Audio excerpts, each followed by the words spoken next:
legislative meeting. Call this meeting to order at 9:37 a.m. In attendance, we have council members from wards 2, 4, and 6, even numbered wards.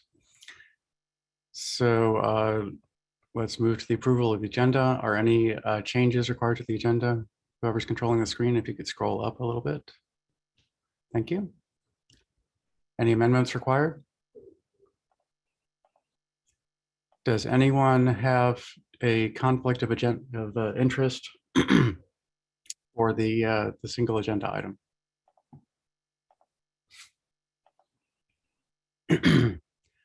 Hearing none, may I please have a motion to approve the agenda? So moved. Second. Motion by Councilmember Foe, seconded by Councilmember Siddiq. Any discussion? We'll do a roll call vote. Councilmember Smith is not in attendance, is that correct? Councilmember Foe? Aye. Councilmember Lingua is not yet in attendance, or has he joined? Not yet. Okay. Councilmember Siddiq? Aye. Councilmember Mejia? Not in attendance. Councilmember Mayers?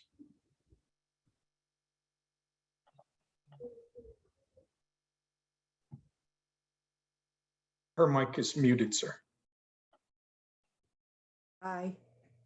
Thank you, Councilmember Mayers. And I abstain. The motion passes 3-0-1.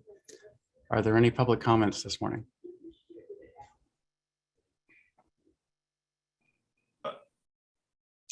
Are we starting on comments on the budget, or are we waiting? No, this is a special legislative meeting for single purpose.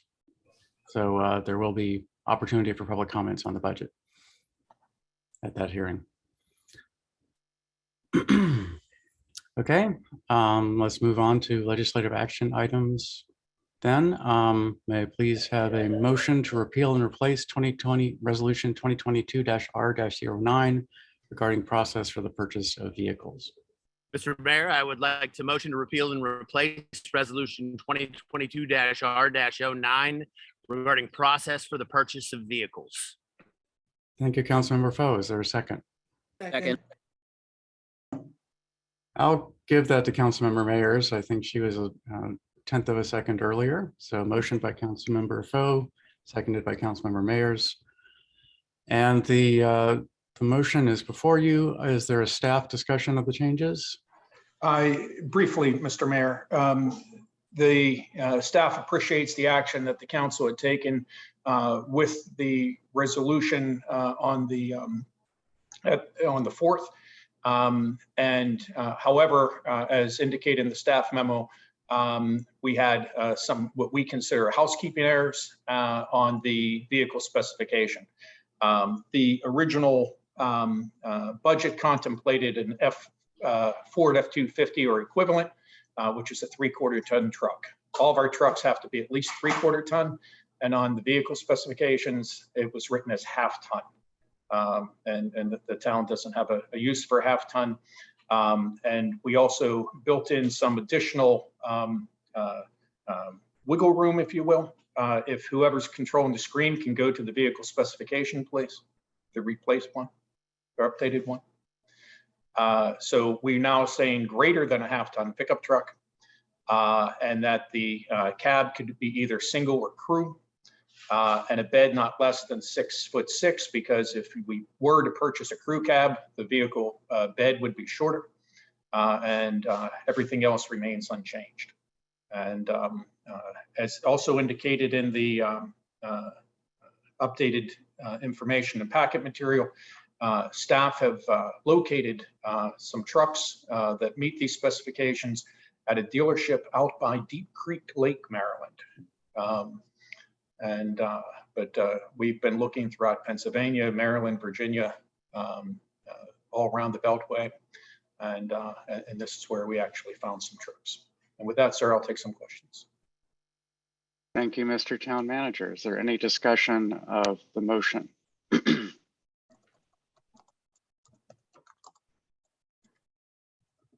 Are there any public comments on the motion to repeal and replace the resolution?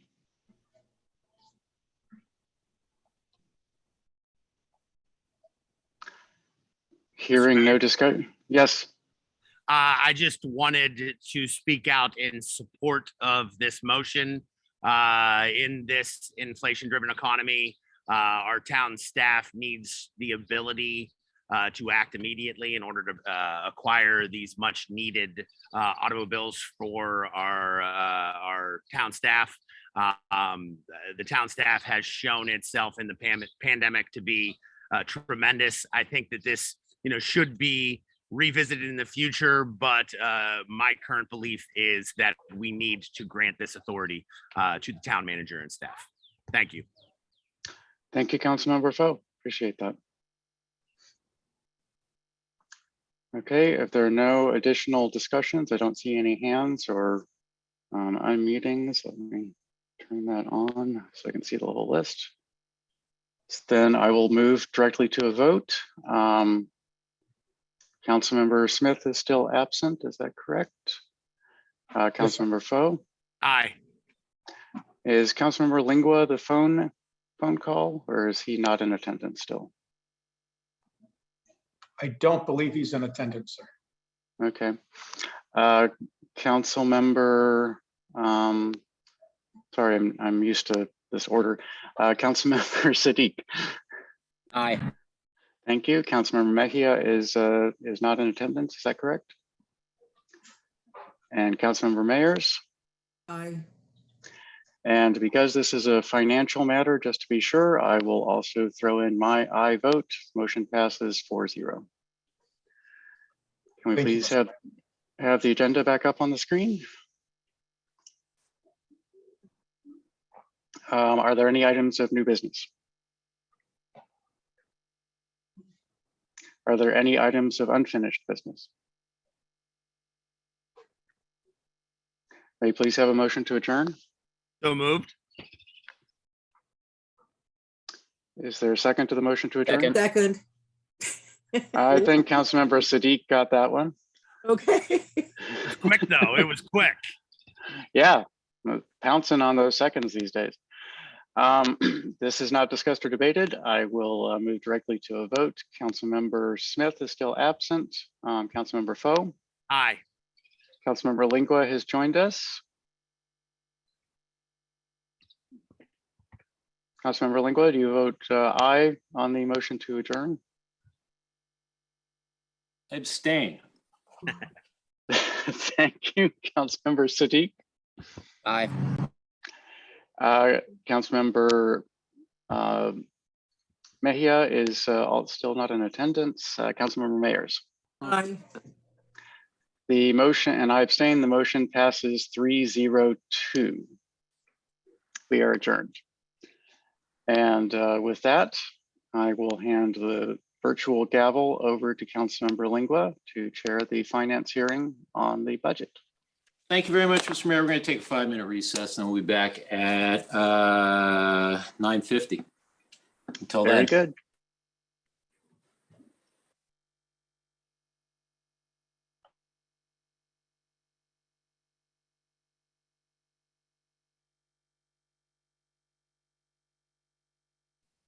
Ms. Barnes, during the recess, if you could pause the video. Thank you. We are holding the second of 2 budget hearings today on the proposed budget for fiscal year 2023 for the town of Riverdale Park.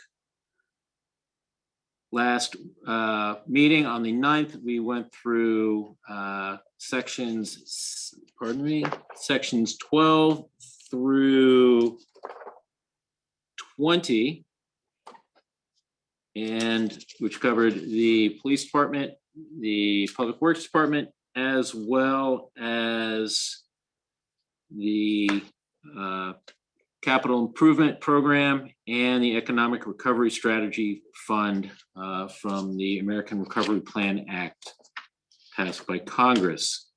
Today we'll be going through sections 1 through, make sure I get this right, 11, which is going to cover general budget information, fund balances and debt services, a 5-year projections, budget summary, and general fund revenue.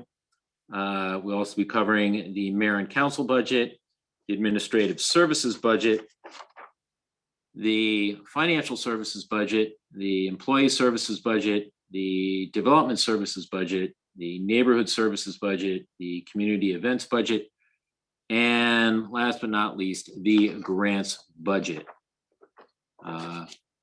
Thank you all for being here today on what is a very nice spring day. Hopefully we can go through this in an efficient manner and be able to express any questions, concerns, or ideas through this morning and this afternoon. So that we can work to a rough projection, I am looking to have a break for lunch at approximately 12:20. And it'll be a 45-minute break, and we will resume again at 1:05, depending on where we are with the budget, of course. I would like to thank staff and all those who gave input into preparing this budget. Yet again, it was another well thought out, well put together piece of work. And I would, excuse me. At this point, I will turn it over to Mr. Listician. I know you would like to do a general overview concerning budget information, the fund balances and debt services, as well as the 5-year projections, budget summary, and general fund revenue. Mr. Listician. Councilmember Lingua, I thank you for that and your kind comments in regards to the work of the staff team to date on this. So good morning, Mr. Mayor, and balance the council, members of the community, either here or watching as this is streamed on Facebook. I would like to call attention to page 8 of the actual budget. So that's in the budget message. After last week's meeting, there's been some updates made. The mayor and council had directed some things. Can you move page 8 up a little bit more? Okay. So so we've made some updates and some clarifications of things from last week, and we'll talk about some of those tonight. And then we're scheduled on Monday night at the special legislative meeting seeking introduction of the budget ordinance to review whatever changes that the council directed last week or directs here today. But I've added this chart to give everyone a better understanding of where the town's money goes in terms of the different cost centers. And so we have these cost centers, and you'll see on the bottom one, police services has low asterisks. The note for the asterisks got cut off when we added this, so we'll have to add that back in. And that just says that police services and police administration go hand in hand. And for this illustration, they're added together. But if you look down through, you see weather response is 0.3 of the budget, community events 0.47, grants 0.92, town buildings, that's combining all the town buildings, just under 1%, mayor council 1.3% of the operating budget, neighborhood services 2.4, development services 2.73, employee services 3.24, finance services 3.98, community safety programs. So this is the rebranding of what we used to call automated enforcement, but with the the expansion from a half-time position to a full-time position, as well as having a real focus on education, on engagement, on encouragement, to change driving behaviors and to lead our walk, bike, drive safety initiative. And then public safety communications, that's dispatch center, then administrative being at 5.94, administrative services being at 11, a little over 11%, public works being just under 20%, and police services being just under 42% of the operating budget. And the goal of sharing this is so whoever's reviewing this, the members of the council or the community, have a better understanding of where the town's monies go. And I think that this particular graph is most helpful. Whoever's controlling the screen, if you can move down a little bit so the graph still shows along, no, the other way. So we can see, yep, the two. Because when you look at the major expense categories, and then you look at the percent of each cost center, you'll see that, that there's a direct correlation here. So departments that have larger staff teams, because in the top graph there, you see that salaries and benefits are the majority of our cost. And so those that have the most staff make up the largest portions of the overall operating budget. Any questions on this? Comments? Mr. Lestitian, quick question. Well, on the Yes, upper sir. graph, when you're breaking out salaries and that's cross departments? Yes, sir. It's combined. Okay.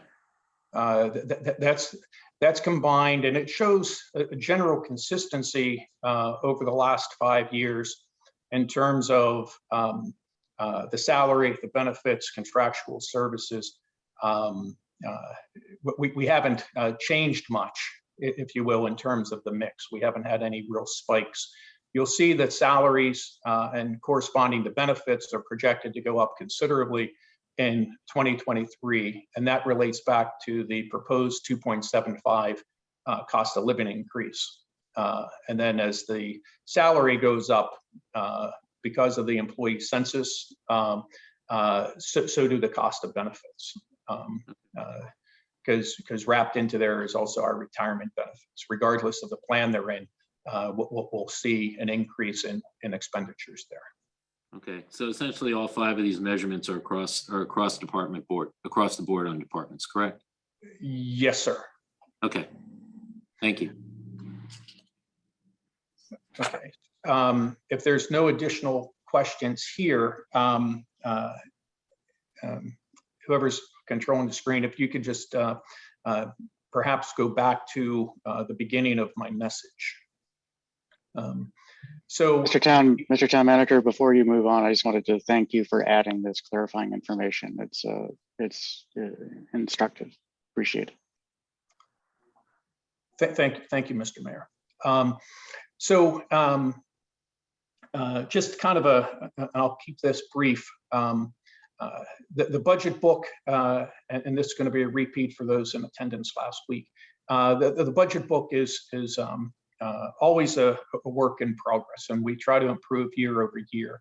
And we do that by receiving feedback, not only from the mayor and council, but by a board of municipal budget professionals that review the budget after it's approved from the Government Finance Officers Association. And they give us feedback. And so we take their feedback to heart, and that's why you all see changes year over year. And staff continue to be concerned about inflation and about geopolitical strife and about the supply chain disruptions. We're taking a conservative approach again this year But this year's budget, reflecting those things, is a little over 12.5% higher than last year's projected budget. And if you go back to the very bottom of page 8 again, this is a paragraph that I put in every one of my, if you go to the bottom of page 8, please. And that is that budgets are designed as the best calculated and strategic determinations that can be made given what is known at the time. And so following our previous conservative approaches, this is our best determination given what we know today. And so there's lots of projections here. Staff are comfortable with the projections we're making, and we are hopeful that our revenue projections are surpassed, and that our expenditure projections that we will be lower than what we are anticipating on expenditures. That's our goal. But we're comfortable with the expenditure or the projections made in this budget document. Can you move the screen down to the budget assumption section, please?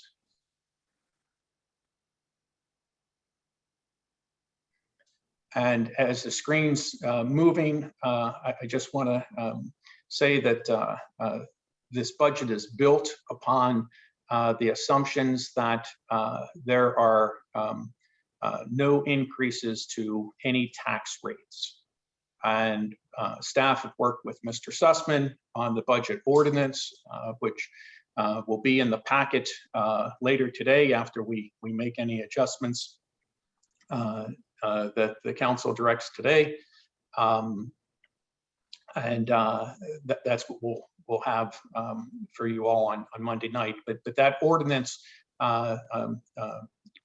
is clear that the tax rate is proposed at 0.654 per $100 of assessed value, and that the personal property tax rate, which is the business property tax rate, as well as the operating tax rate, so that's on utilities that have property in town, that remains at $2 per $100 of assessed value. We are projecting a healthy unassigned reserve, well in excess of the 16.67% that's recommended as a minimum by GFOA. You can continue to scroll the screen, please.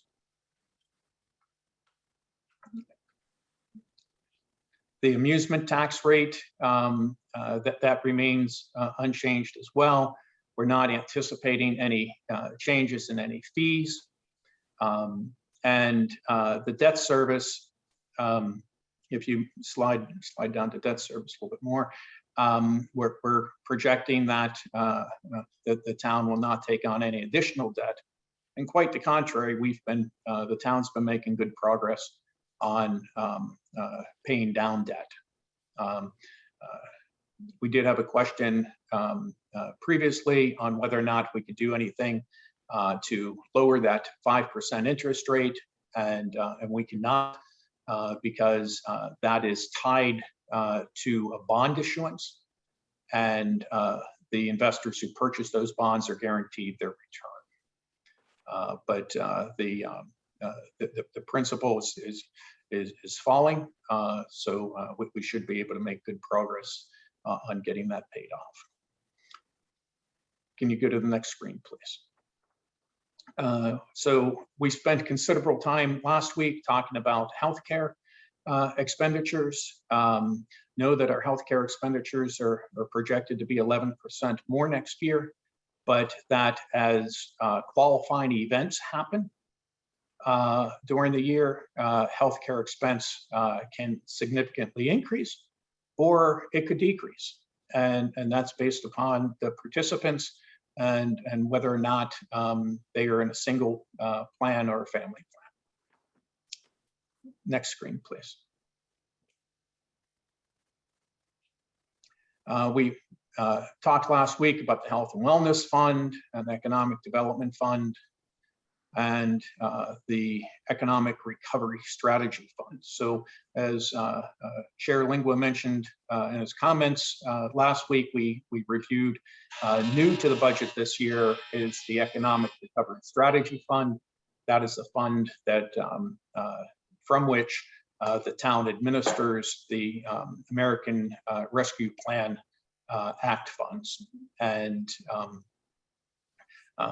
those funds are further captured on the fund balance sheet. And we'll go to the fund balance sheet here in just a minute. We also covered the OPEB fund last week. And having $400,000 there seems to be a good place for the town to land at this point, given our employee census. The Community Development Fund, we're keeping a solid contribution there every year to run programs through our Development Services Office. The number of positions has increased, but this includes the ARPA person, which is a term position that was authorized previously. And this includes an unfunded position. So when you take those two away, we really are going up 0.75, and that is taking a half-time position and making it full-time. And then it's adding a quarter-time position as a dispatcher in public safety communications. And that's in an effort to have a additional part-time person fill in for vacations or sick leave, as opposed to paying staff overtime. I already mentioned the unfunded position. Again, we're looking at a 2.75% COLA, and as well as a one-time, what we have termed an inflationary stipend to be paid out of ARPA funds of $2,500 per employee.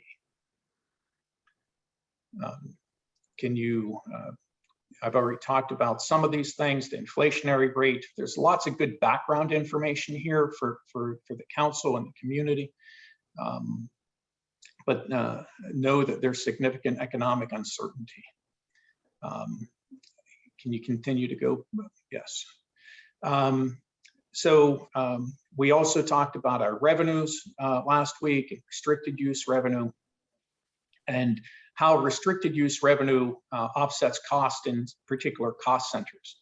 The example below in the graph indicates that we have, as an example, the fees from our neighborhood services program currently cover the cost of running those programs. Similarly, the Safe Speeds for Students program, that's an automated enforcement program, offsets the police department budget. So I said earlier that police services was approximately 42% of the overall operating budget.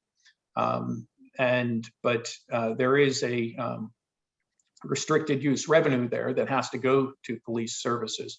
And so if you use a ballpark number of about 600,000 in that restricted use revenue, it lowers the reliance on general fund dollars by that net revenue amount.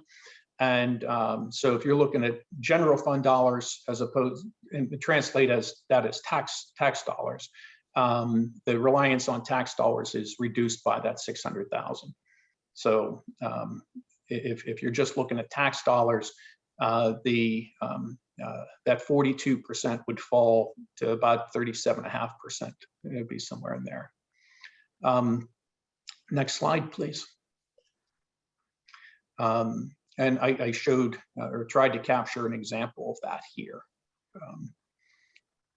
Keep going. And then expenses. So the fuel expense is something that we're very concerned about for next year because it's an unknown. Now we've seen a leveling off of some gas prices, The gas tax holiday, I think, was welcomed by some, but short-term impact, as well as release of any strategic reserves from the federal government, short-term impact.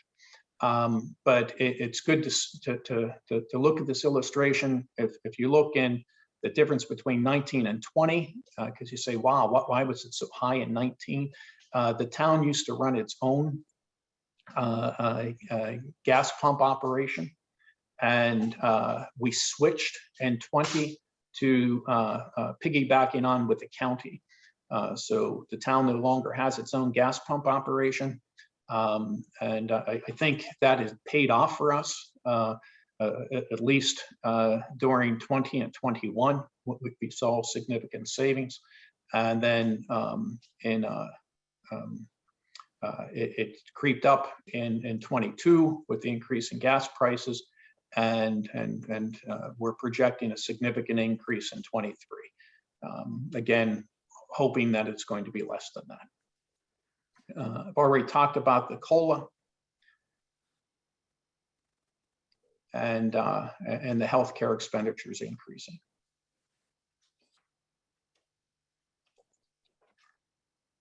And the retirement plan, I've mentioned before, we're locked in at an ADC, an actuarially determined contribution at 20.6%.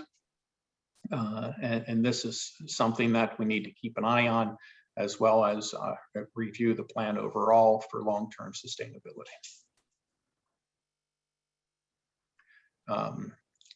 Overtime expenditures, they've decreased during the pandemic. We're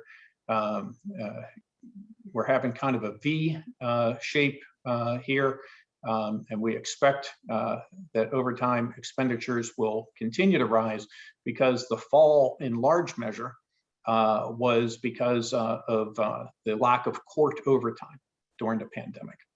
And so as court time gets back to normal, we do think we'll see that expenditure continue to rise. And then it's also directly related to the cost of salaries. So as salaries go up, overtime goes up. Workers' compensation, I made no excuses about this when I presented it before. I'll note that we're working to roll out a comprehensive program. Mr. Smith is leading that effort. But all staff are going to be involved on every level. Councilmember Lingwood, you had made some comments about that, and staff took those comments to heart in terms of how everyone needs to be involved. And so we're working towards that. Next slide, please. There will be a public hearing for the tax rate on May the 2nd. And that is not a required by state law public hearing, as is typical. And that's because the town's assessable base, as determined by the state, had a mild retraction. And when there's a retraction in the assessable base, municipalities are exempt from a public hearing on a tax rate.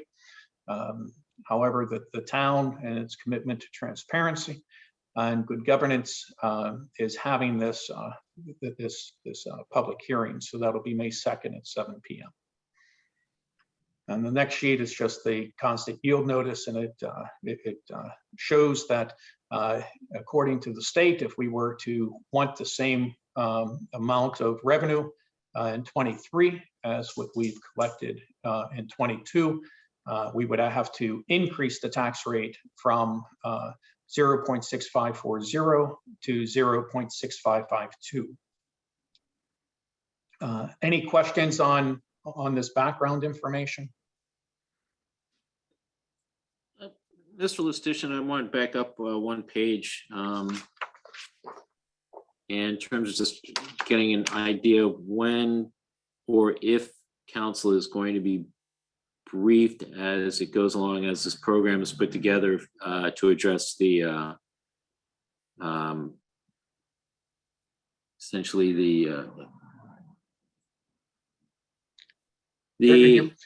plan for experience modification in order to address the workers' compensations expenditures.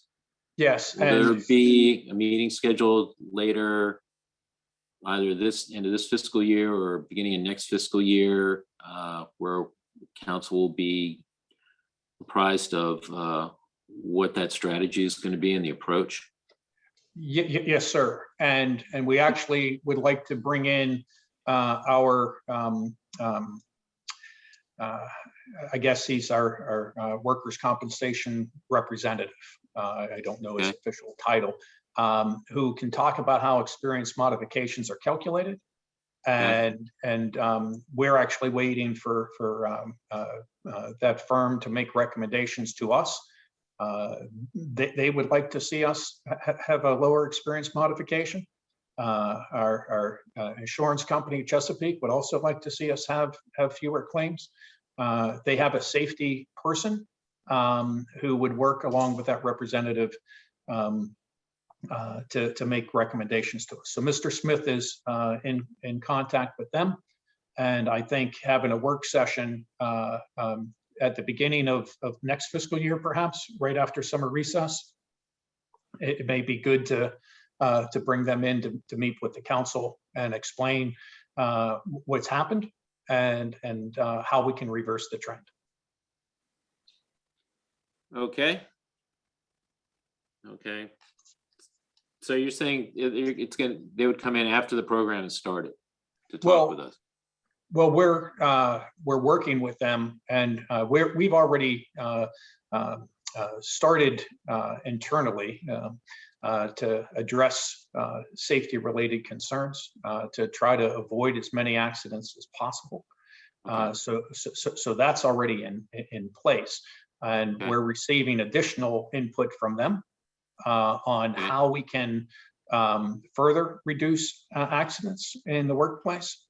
And it's not that our volume is super high, but we've had some serious claims, and that results in reserves being taken. And so they have to make reserves on claims that they anticipate paying out. And then that increases our rate.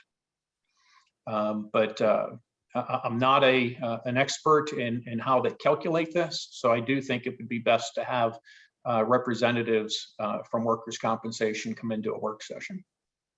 Okay. So essentially, the council then will be able to expect progress reports on how this training is going, information of that nature. Yes, absolutely, sir. And Mr. Smith, do you have anything to add to that? No, I do have a meeting scheduled in the next few weeks with Blake, our broker and That's I've his been term. working with workers' compensation with Chesapeake. So we think we can reduce rates in the near future, but some accidents are unavoidable on our part, and some are avoidable. So we are actually working to bring those numbers down. And we won't see an immediate change, but because I think the rate is set for a couple of years, but we'll eventually see a change. Okay. But we When's the definitely next rate change? Or the next setting of the rate? I When would that think We be? just had that done this year, if I'm correct. Okay. Yeah. So we'll probably be about a year or two out. Okay, so it's done biennially? I think so. I have to check the exact check that out, but I think it's every 2 years. Every 2 years, okay, all right. Biennial, okay, thank you. Mhm. Thank you, Mr. Smith. Any other questions on the background?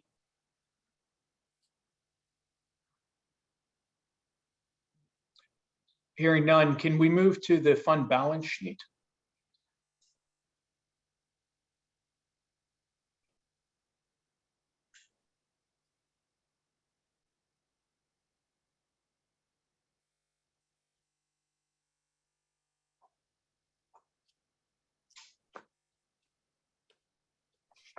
And if you can move to the second half of the sheet. So like right, if you bring it down just a little bit. Okay. So this sheet is kind of the backbone of the overall budget, if you will. This shows your general fund. It shows your community development fund, your economic development fund, your OPEB fund,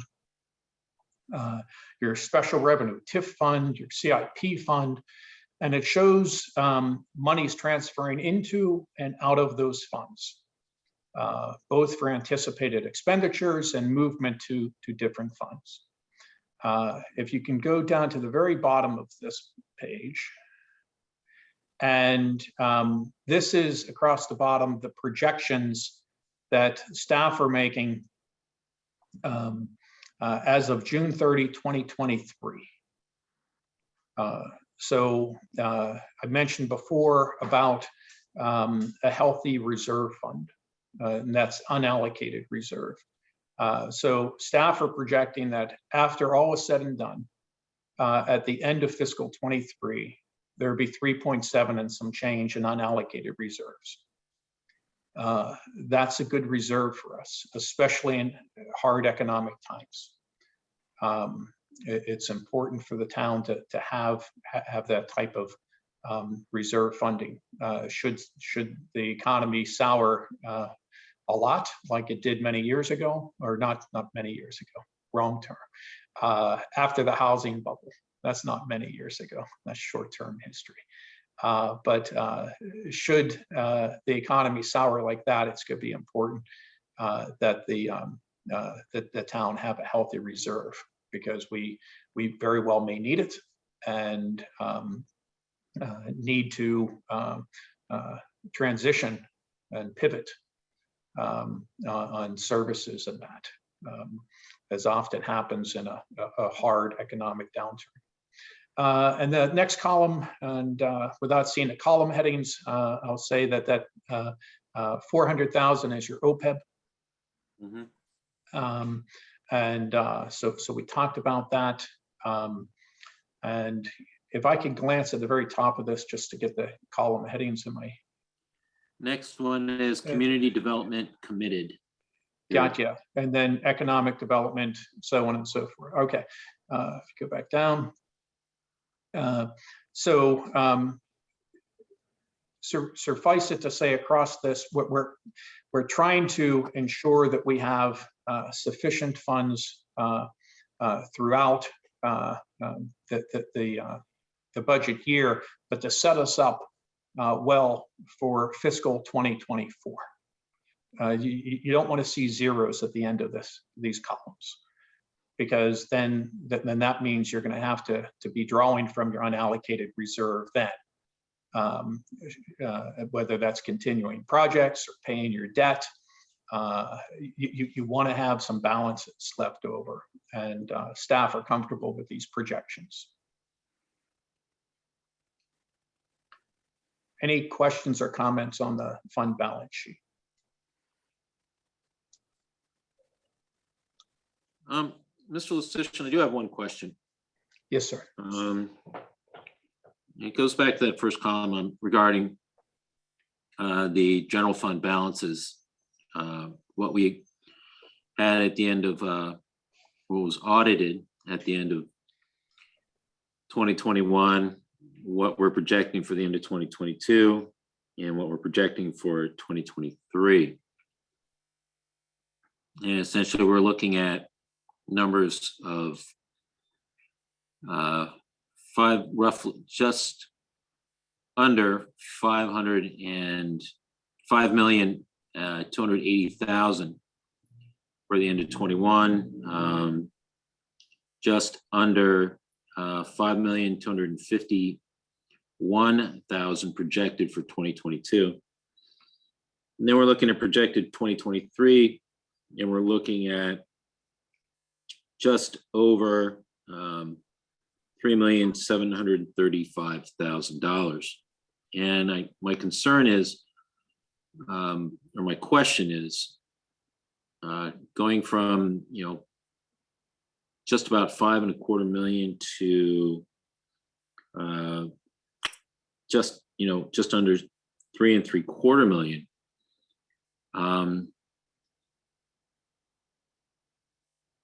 It's a considerable difference. Are there things in years projecting out where that fund balance is looking to, and of course, an estimation or a projection around that 3.75 million figure? Or are we looking at, for fiscal year 2024, are we looking at another substantial drop in that number? It's a very good question, sir. So the goal is to keep it at like the 3.75. If you look back over the years, so you have a little bit of history there, but if you look back in 2015, 2016, 2017, that number was a little over 2. It was like 2.3. And so then we've had revenues net expenditures that have built the balance. And so that number is going to fluctuate. Okay. And if you, so you also have to consider we're adding some money over to, so part of the reason why it's lower, I think we're adding 180,000 to OPEB, or I think that's what it is, something like that. Can you slide this down a little bit so we can see the other transfers? Oh, that's too far. Okay. I'm seeing a number of 118,000. Okay, so 118, yes. Mhm. And Okay. but we have general fund to CIP of 811,000. So that's a significant amount. If you can go up into the 22 activity, and last year we actually had more go over. So we were at this is the current year activity. We had 910,000 slide over to CIP. And you were at 5.2. If you can come down a little bit, so we can see the projected at the end of this year, and we were staying flat. But that's what they projected, and so you have to look at the line right above where it says projected fund balance as of June 30, 2022. We're projecting that we're going to have revenue net expenditures at the end of this operating year of 1.5. Now, Okay. now if you go down, keep going, and we're saying that next year projected revenue net operating, there's too much uncertainty for us to use a swag and put a number in there. But if in fact that our projections prove to be conservative as they have in the past, you may very well have $1 million plus on that line, and that 3.7 becomes 4.7, or maybe it gets back to 5.2. But it's really because we're not going to make a guess right now on what our revenue net expenditures may be in fiscal 23. Halfway through the year, we'll give you a number. But right now, what we're saying will be flat. So that 3.7, any revenue net expenditure is going to increase that number. Okay. Great. Thank you. If there's no further questions on this, if we could go to the budget summary section.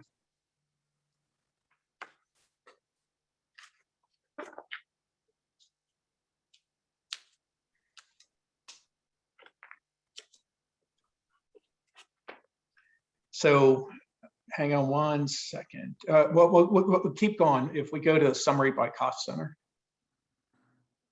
And if you can make it a little bit smaller so I can see the numbers. There we go. So we're going to be going in detail through cost centers as the chair had indicated. But just as a brief overview, we're looking at a $8,774,595 operating budget. Mayor and council's budget comes in at 115. I talked about how that's like 1.32%. If we can scroll down through here,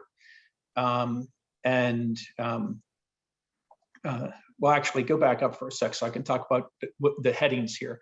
So we have the first column on the left, that's your actual expenditure in 21, approved budget in 22, estimated actuals is the next column, and then the proposed budget for fiscal 23. So if you come down through, and again, it's an actual number in 21, a budget, and then an estimated actual, and then a proposed. But you'll see when we get into the detail of each one, these are the major categories, but when we get into the detail of each area, you'll see that any increases primarily in salary and benefits. We do have some increases in supplies in that this year, so, as well as in contractual services, but everything is pretty much proportionate. If you keep coming down through this section here,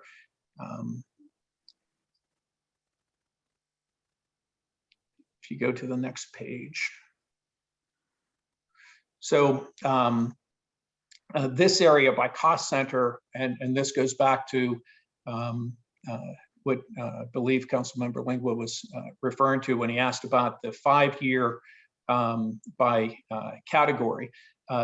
This shows the numbers involved as it relates to each one of those major areas. Salaries, you see mayor and council and administrative services. So when you're looking at the amount of a budget is to the overall operating budget, the percent, how much of our residents' money is going for which operation, it's mostly impacted by salaries and benefits. If you could slide down through, I would encourage folks to take a look at all of those. There's a lot of good information here. Keep going.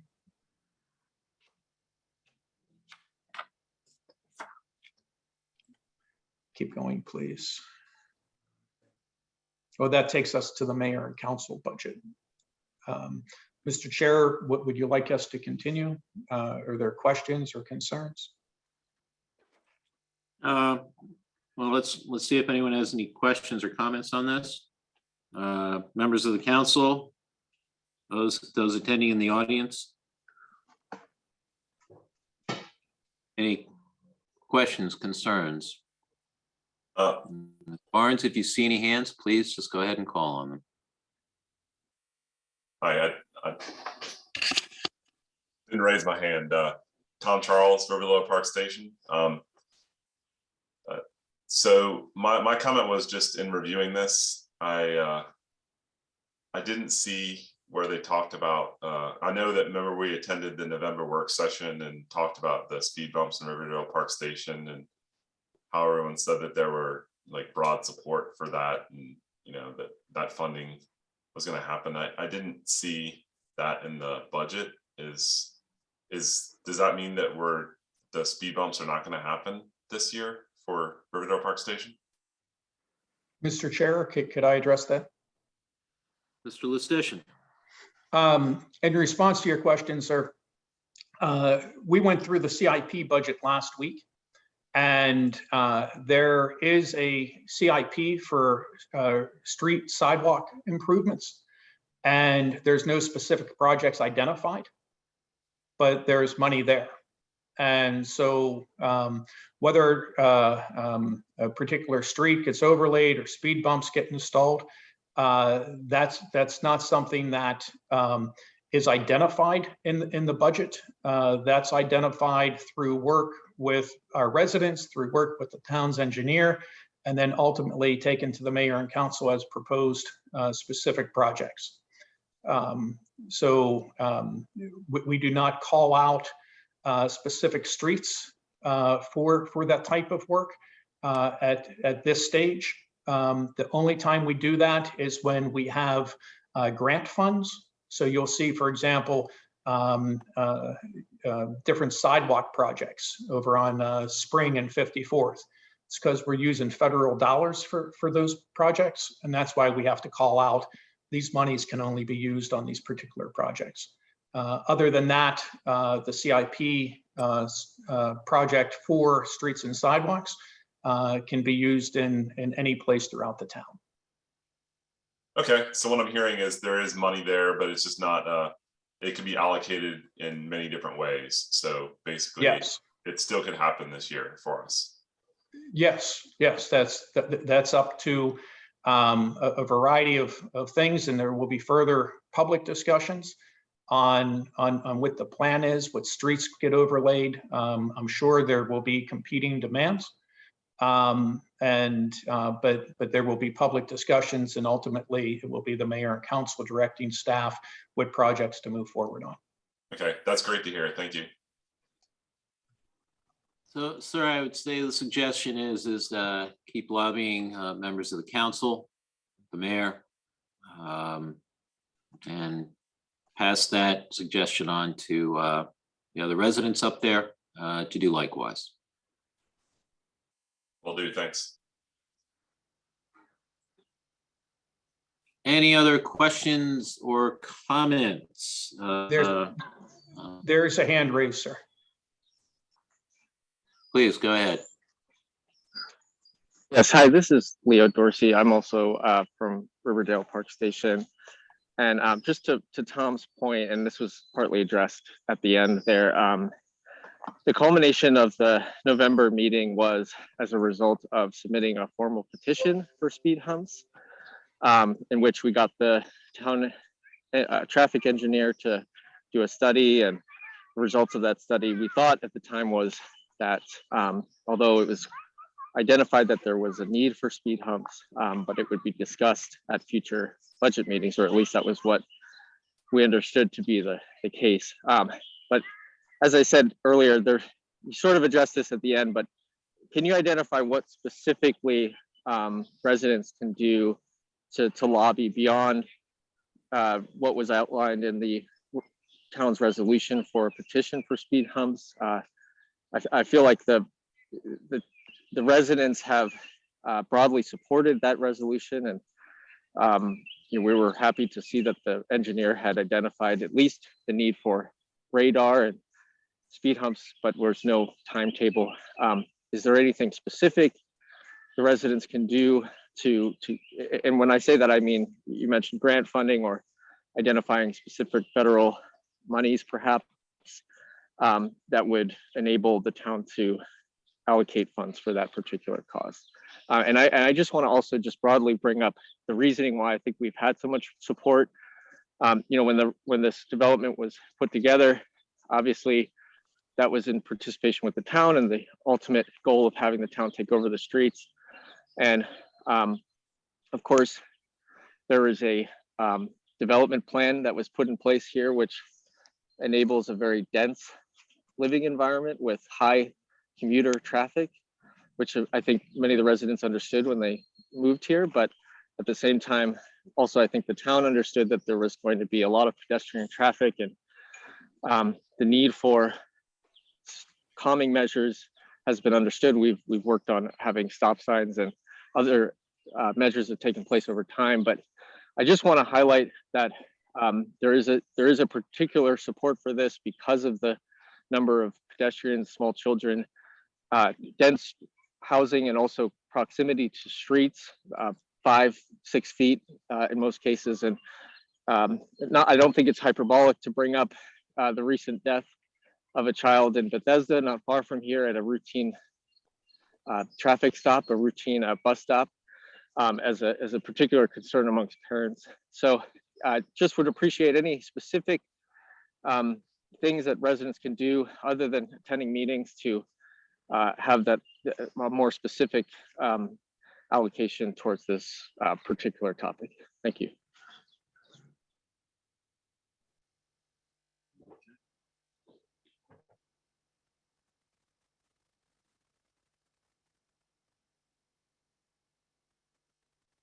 Mayor Hobson, did you want to weigh in on that? Sure, I'll just weigh in. I'll point out to both of the residents who are in attendance from Riverdale Park Station that your council member is not at this meeting today, but he is the person who can actually make motions for particular projects to be funded and to occur. And so my suggestion is that you discuss this with him. And if you want to bring me into that conversation, then I'm happy to be part of it as well. But he's the person who can initiate the actual allocation of funds and the project occurring.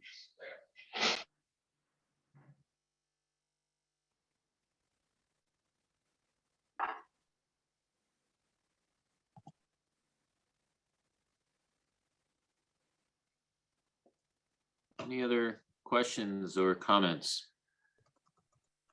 And if I may, Mr. Chair, Please. I would just give as an example of how this sort of thing can happen, the way that Councilmember Lingua has pursued the Longfellow stormwater improvements over many years. So basically advocating for those residents who wanted to see the change happen at council meetings, at committee hearings, and one-on-one off of screen and quietly to make sure the project continued to move forward. And your Councilmember Smith can do that for the residents of Riverdale Park Station also.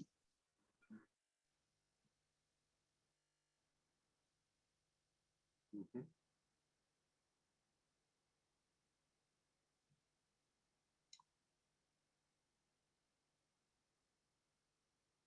Any other questions, comments?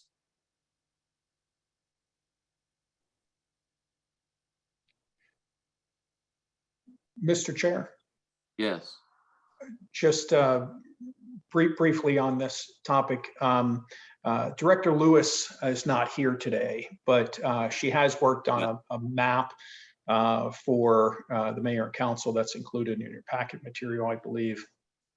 And we can make sure that's public as well to show where we're planning on putting in the flashing stop signs and where we're planning on putting in the crosswalk signs and all of that, because the staff had proposed $88,000 investment in those signs last week.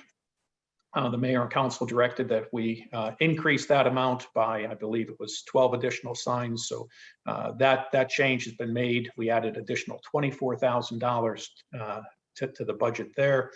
That's to 112,000. Yes, on improved signs.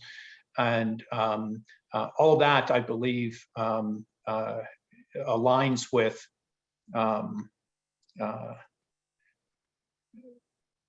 that just shows some of the locations where these different signs will be.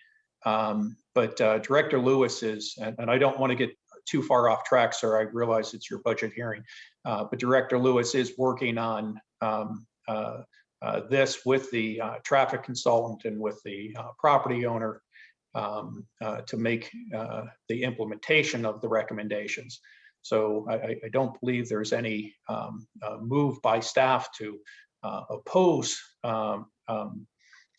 speed bumps, but rather follow the traffic study, which suggested all these other things happen first and then see what the impact is.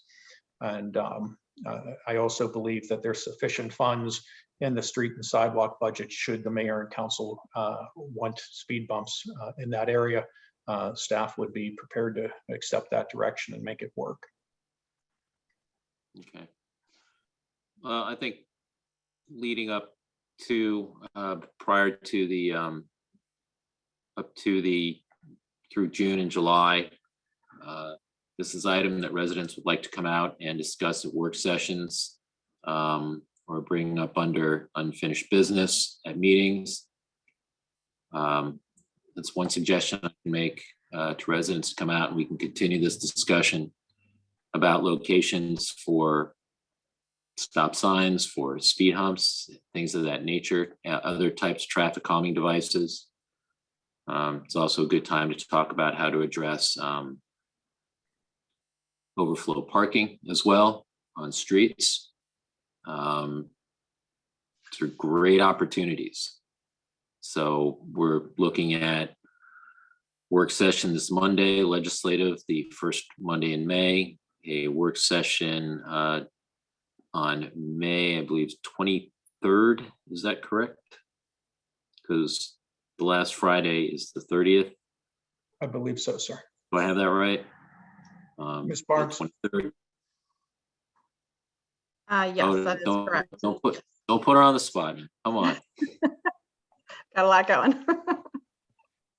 But I mean, you can check the calendar. That's a suggestion I would make to residents, and suggestion to council is to engage community members when you can, as you can.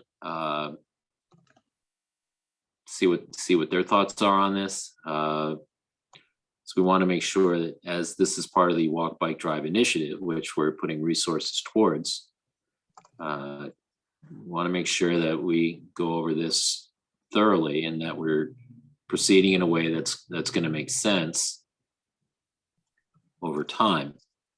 And that is going to achieve what we're trying to do here in regards to being able to have good experiences, be it if we're walking from one place to another in town, or biking one place to another in town, or if we're driving from one place to another in town.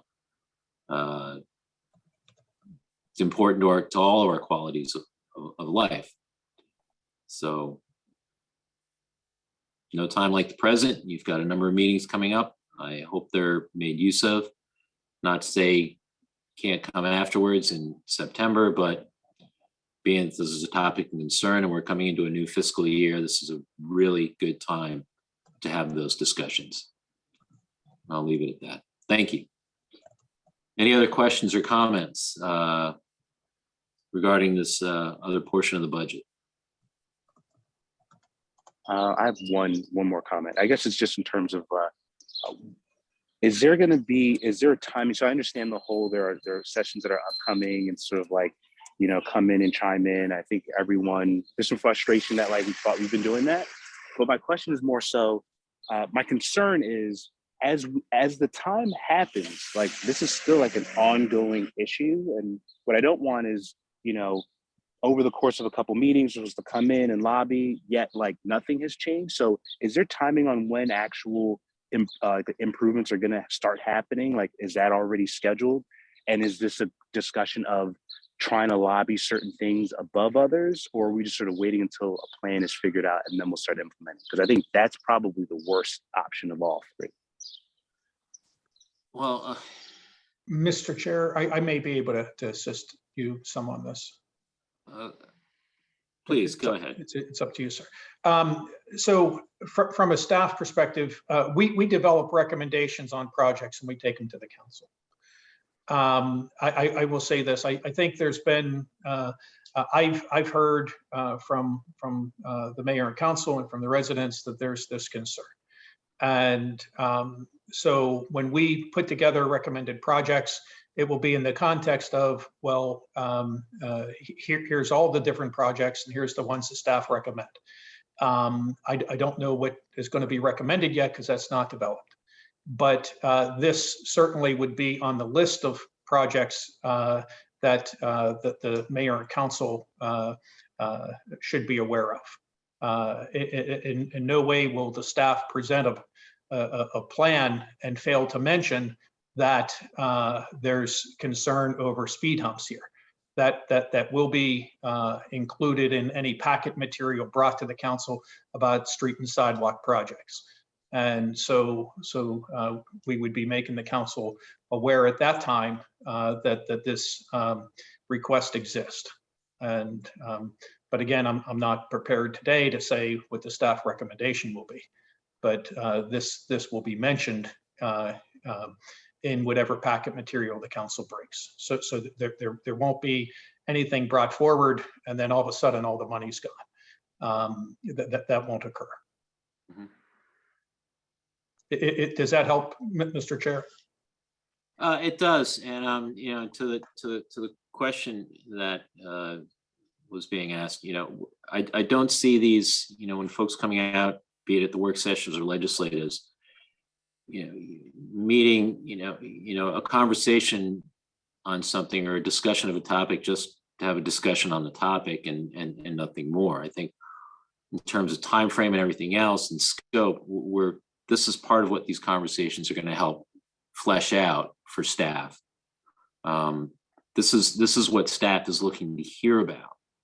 And this is where, as a council, we can work together and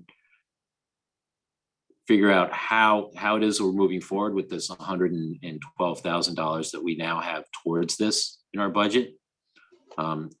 If we're going to find out what's being brought up for us to consider, if all that's going to fall within the scope of the 112,000 we have budgeted. Is this something, do we need to consider making a transfer for some additional monies, and how much would that transfer be? It's a matter of how much we're going to be able to get done, you know, within a given time frame. We're looking at roughly to lay down new asphalt and concrete period leading up to roughly mid-December. So it could very well be that things where some projects are going to be, or portions of projects are going to be able to be done by the end of this year. Some of them may go into the spring of next year. This is what we're going to be trying to figure out over the coming months. So that's why I encourage having discussions now. So, you know, a plan can be put in, you know, staff has come up with a general plan in terms of the traffic study recommendation that's been done already.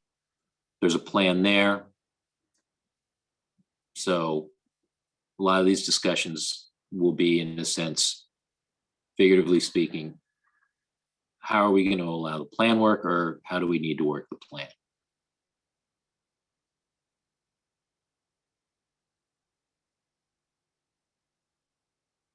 Thank you. Mr. I'll reach Chair? out to Councilmember Smith.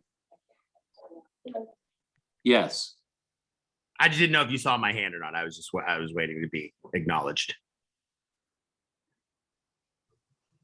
Councilmember Foe.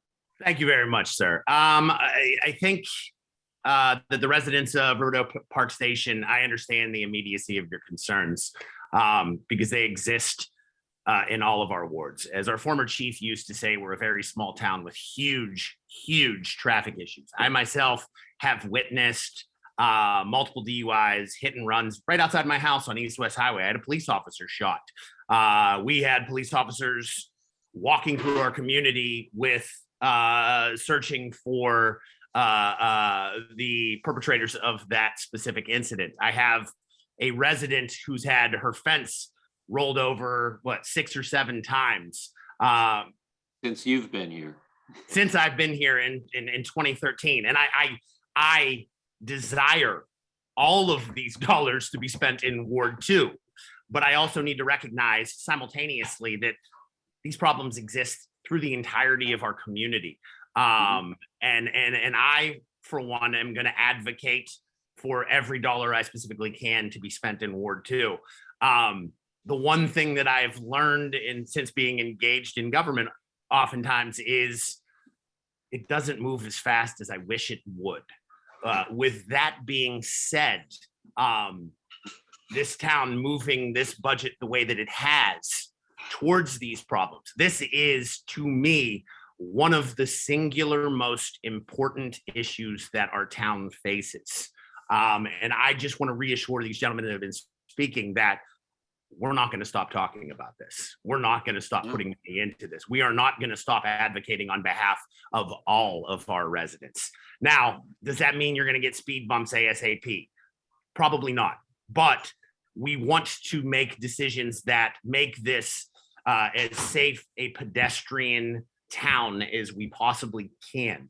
So I can assure you that we, even though I will be advocating specifically for my ward, I'm going to be taking a more holistic view, as I know the rest of council will, to ensure that pedestrian safety is at the forefront of a majority of discussions that we have moving forward. And I vouch for that. Like, this is, I hear from my own residents that fear for their safety. And I will not rest until all of those discussions are heard. We will, and I know staff will as well. They will do the same. This is, to me, the preeminent issue that we should be discussing. And that's why it was brought up last meeting.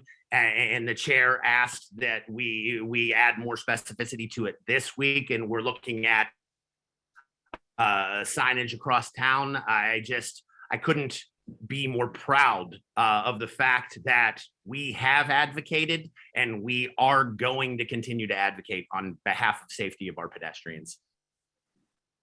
And I yield my time. Thank you. Thank you very much, Councilman. Any other questions or comments?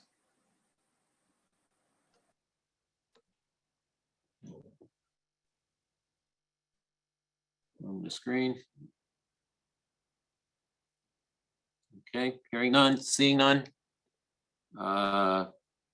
Lustician. Sorry, sir, my mic was muted.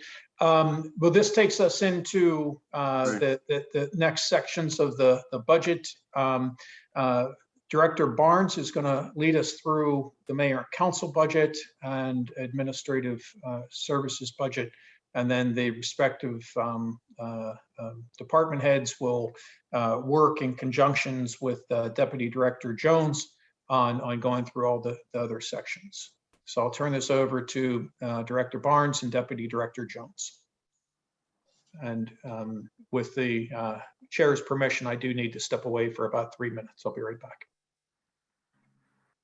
Good morning, Councilman Lingua and members of the council. We are going to start with the mayor and council's budget this morning. It's my pleasure to present this budget. There are not a lot of changes this year. The most notable change certainly is that there will be an election in fiscal year 2023. And the main change is that the budgeted amount this year is going to be $25,000. As you're aware, we'll be moving through a review process. We've recently had a board of elections that has been established.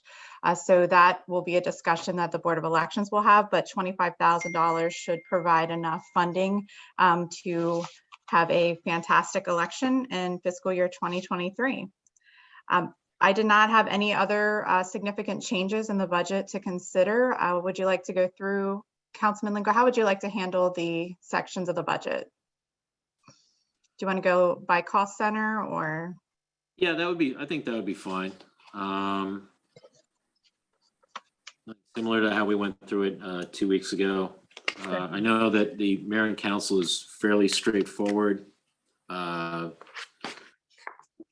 the sense that the one difference that we have coming, for the coming fiscal year will be outlays for conducting the election. So please go ahead. Certainly. So, of course, under the employee cost center, that will all remain the same. Same number of members of the council, so everything is all set for that. Under memberships and dues, we kept that a little bit right about the same as what we were approved for fiscal year 2022. There are no items under printing or information technology because we already equipped the mayor and council with laptops and cell phones at the last in the last fiscal year. You'll find under telephone and communications, there is the cost for the Verizon wireless expenses for the mobile phones.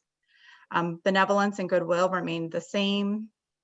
Office supplies remain the same. And typically we use that for purchasing frames, plaques, and things along that line.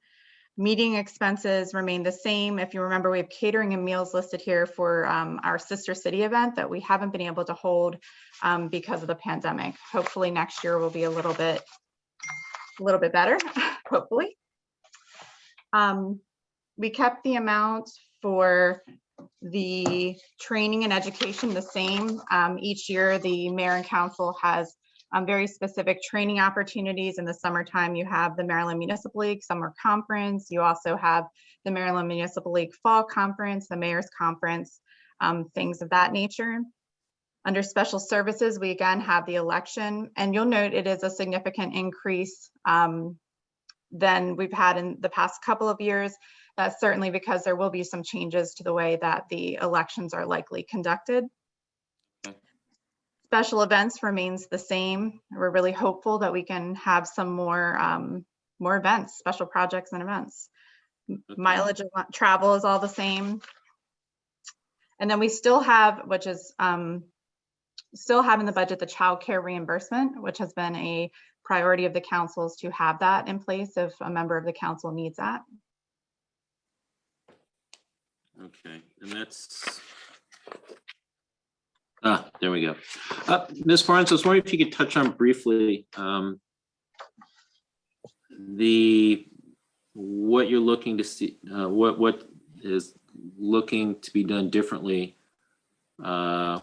regarding elections coming next May of 2023, pardon me. Certainly. So there has been a desire to have more of a mail-in election. So we conducted a hybrid last year, and that went very well. We had a great response from the community, even during a pandemic year. One of the things we'd like to do next year, if we were to do some sort of a hybrid approach, would be to include postage paid envelopes. So it would be very easy for folks to return their ballots if they weren't going to drop them in the drop box. So I know that'll be an additional expense, but we want to be as accessible as possible. We want folks to be able to get their requests for mail-in ballots and also get their mail-in ballots in the mail if that's what they so choose. So I do know that that will be a relatively significant expense. One of the focuses of the Board of Elections will be a more strategic voter education program, and any sort of program like that is going to cost some money, printing additional signs, brochures, things like that. That all may not happen in fiscal year 2023, but we're looking to move forward, I think, in that direction. Okay. So essentially making it more possible and accessible to vote. Yes, I think if you remember, the city of Hyattsville had such a fantastic voter turnout. We were thinking we want to try to do something that gets more voters involved. So that is always the goal. And so if we can perhaps start implementing some of those things that our neighboring jurisdictions have started to implement, I think we'd be moving in the right direction. Thank you. And I'd like to say I admire the optimism in this budget. So great. Any questions, comments regarding this portion of the budget dealing with outlays for the mayor and council? Anyone sees any hands? I don't see the hands, to be honest. Councilmember Siddiq. Yeah, I've got a question about the dues membership and subscription at 8,000 or so. That seems kind of high for 7 people. It's actually not high. So it covers some of our dues for, like, for example, the Maryland Municipal League or the Prince George's County Municipal Association. So they're really organization-wide, but they're more in the political realm. So we typically charge those to the mayor and council. We are members of lots of different organizations, and you'll see in the next budget center, we'll talk about that also in administrative services. So between the mayor and council and administrative services, we cover all of the memberships for the organization. It also includes PGCMA, as well as ATHA, CCAR, any number of organizations, which council members you are welcome to contact these organizations and consider being involved with them as well. Keep that in mind. Councilmember Siddiq, does that answer your question? Yes. Okay. Any other questions or comments from the council? Speak now. Okay, from the public. Okay, moving on, Ms. Barnes or All right. Mr. Lustician, either one. I'm Or going to defer. Mr. Smith. Yes. I'm going to defer to my very capable leadership team members for the duration of this morning, I think. Okay, Thank you, sir. Welcome. The Office of Administrative Services, it's my pleasure to present this section of the budget. The Office of Administrative Services has a pretty diverse portfolio of services. We handle communication between the town, the public, businesses, and community stakeholders. We coordinate events, all sorts of events that we may host ourselves, that we sponsor, and that we support as a town. We develop various programs and implement programs for all of the departments in town. So we provide administrative functions and support to Public Works, Development Services, Employee Services, Finance Services, Office of the Town Manager, and even to the police department if they need it.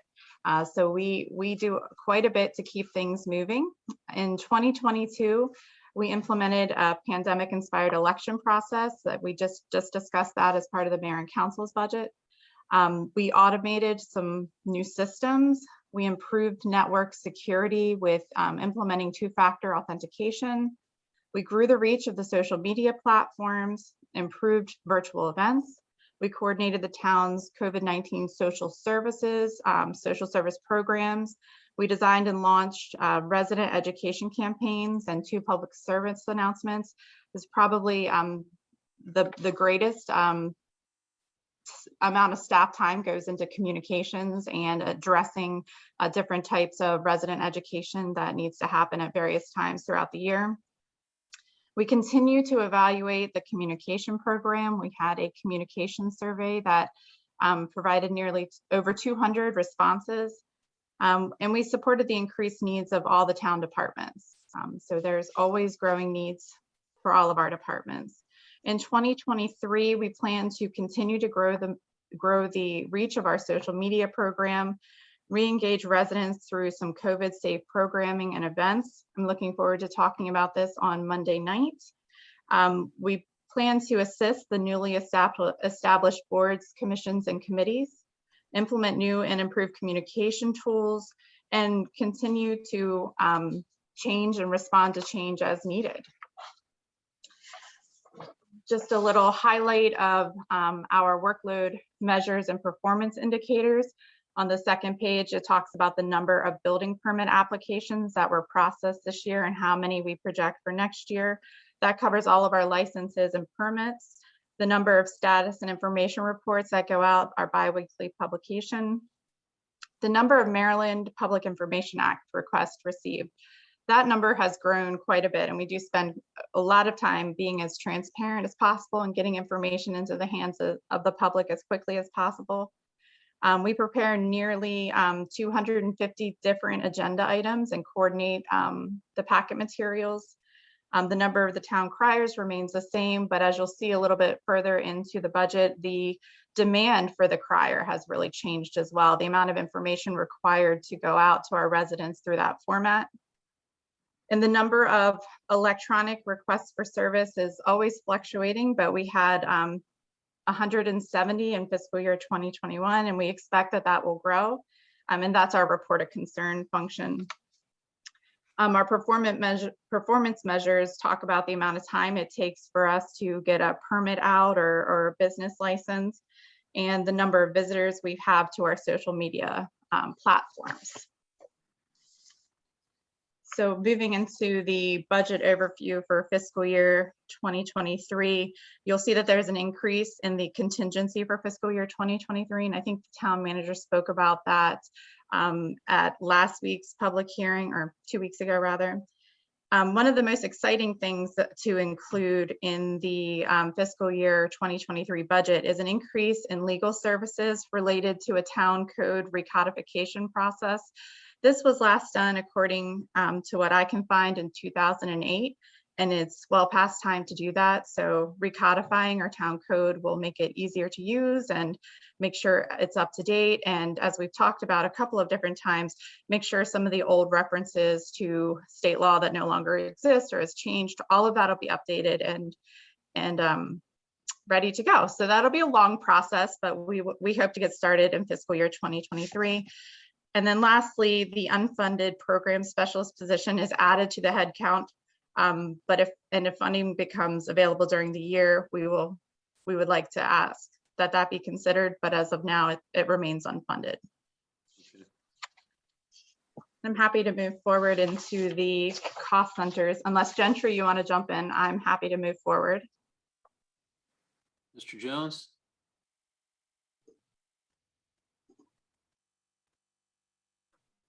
Yeah, no, you're fine. It's good. Yeah, thank you. Okay, perfect. We have our employee costs and budgeted. I think Town Manager Listician talked about the increases and where those increases would fall. Moving into our contractual services section of the budget, this covers legal fees, IT services, and the 5G small cell tower permits. You'll notice an increase in the legal services. And again, we talked about the recodification process, which will require obviously legal support. And then we also had talked about in the mayor and council's budget, there will be likely changes proposed to the election process, and all of that requires legal services to move forward. Our IT services are at $55,000 for this year, for fiscal year 2023. And then we continue to budget for the small cell tower permits. We haven't received one yet, but it's coming very soon. They're coming, we get notification that it's kind of happening all around us. It just hasn't crossed over into town yet, but it's coming. So we're preparing for that.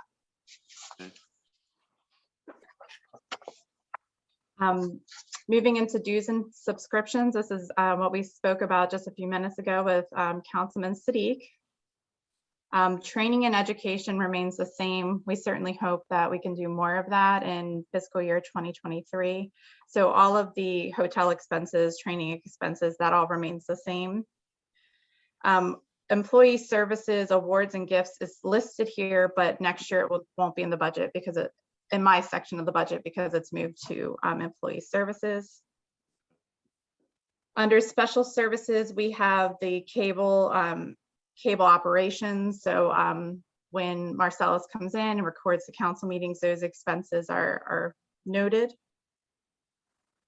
We have under the next section equipment, so general admin equipment purchases, and then our copy machine rental, which that's going to remain the same. That cost will remain the same in fiscal year 2023. Then under information technology, we have several different cost centers or accounts. We have the small purchases, so just accessories and things that are needed for our IT program. We have internet services, which is through iNet. And then we have our general IT services, subscriptions, and installations. So anything that we, any type of subscription that we have that relates to something that we do through information technology services will be found in that line item. And then just below that, you have 6,100, the software licenses and subscriptions. That is showing 0 this year because it's rolled up into the account above, which is again 6049. Okay. Our liability insurance is slightly increased this year, $104,000. Moving into the printing, newsletters, and advertising, we have the town crier, which has increased over the years, likely due to the amount of social information that we need to put in there, social services related things that are happening in and around the town. Our communication survey showed that that's still an important part of, still an important communication tool So it was nice to hear that. It does take a lot of time to put the crier together every month. 6094 is printing and binding, and that's for our budget books. And then 6097 is the legal ads and notices. Several years ago, a couple of years ago, rather, we've decided we will be advertising double. So we always put something in the newspaper of general circulation and then in the town crier, because the town crier is also considered a newspaper of general circulation. Postage is slightly higher, just to account for any mailings that need to go out. We have our standard office supplies, maybe slightly lower than in the previous year. Telephone and communications, those are our landlines and our mobile phones. Special projects is at $12,000. This is a fund that the staff team likes to always try to put our projects in. So we have to keep a close eye on that. I think the town manager would agree. So those typically are, again, special projects, things that come up throughout the year. And then vehicle and transportation, we really only have one fleet vehicle and it's not used quite as much. Under computer services, we have our domain names, our website hosting services, and hopefully in the future, it'll be a new service. And then we have our contingency fee. I'm happy to discuss anything that was included in the fiscal year 2023 proposed budget for the Office of Administrative Services. Quick question for you, because the number kind of raised an eyebrow for me. When you're talking about single family rental going up from, you saw 21 was 73, 22 estimate was 53, and what you're projecting for 23 is 85 single family rental license applications. Yes, The sir. reason I bring this up, is in terms of a growing number of homes that are being leased out. Now, this is, first off, to make sure this is clear for everybody. This is separate from Airbnb. Correct. And which is something that county administers to. Okay. So I was wondering if you could delve into that 85 number just a little bit. Certainly. We've worked really hard over the last year to improve communication about our single family rental program. So you'll see starting in July, in the July Town Crier, we're making sure that people who are receiving and reading the crier, so maybe tenants, are aware that rental licenses are required. We also utilize several tools to find our single family rentals that may not have registered with us in the past. One that I use quite frequently, I get Google alerts, and what we do is when something comes up as a rental that's been put out there somewhere on the internet, we go ahead and research its location, make sure it's in town, and if so, whether they've applied in the past, and then we reach out to them on the front end saying, we know you're renting, so you do need to get your license. So over the years, this process has been refined, and we work very hard to try to have folks comply on their own and register with us right away, but we do have ways to reach out to them directly if needed. So I think that's a relatively accurate number. So you're looking at proactive compliance and getting the word out to folks if you're renting out a house. Now we're talking about an entire house?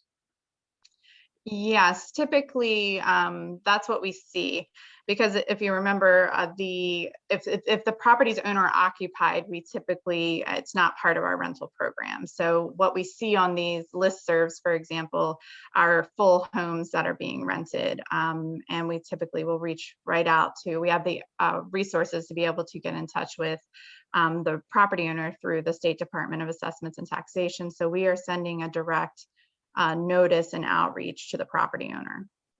Okay. Yes, sir. All right, thank you. Certainly. Any other questions or comments regarding Office of Administrative Services, this section of the budget?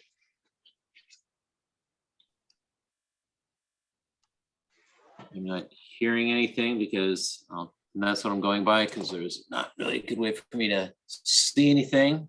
And then doing a quick swipe and scroll. I'm not seeing anything. So, Ms. Lawrence.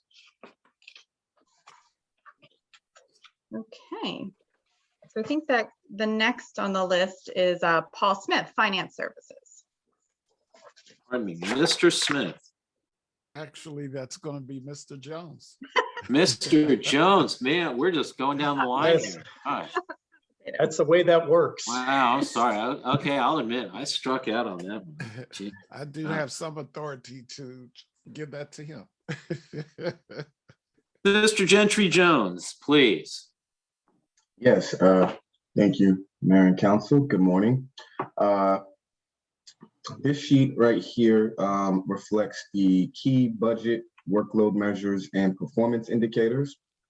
The town does have a number of different workload measures that finance services handles.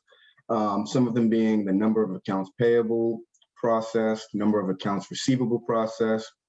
We have payroll, journal entries, deposits, debt payments processed, loan and grant drawdowns, bank reconciliations, credit card reconciliations, and then financial reports that are presented to the mayor and council, as well as the cost center budget performance meetings held. The first column shows the fiscal year 2021 actuals. The second column is the fiscal year 2022 estimates, and then the fiscal 2023 projections. If you take a look, the trend shows that the number of accounts processed has been trending up. We've implemented processes that allow for us to be more productive, to be more efficient, and the goal is to continue to be more efficient, be able to work it in a more efficient manner, and that can be displayed here through the workload measures. Additionally, we have performance measures, some of which that include the Distinguished Budget Presentation Award, which has been received the last 3 fiscal years. Another is to balance the budget with no increase to the primary property tax levy. Another is the compliance with grant agreements for drawdowns. And lastly is a 5-year performance, 5-year performance within range. As you can see on the sheet for the actuals, the estimates, and the projected, these performance measures have been achieved. The next page displays the mission, the accomplishments of fiscal year 2022, and the objectives for the upcoming fiscal year 2023.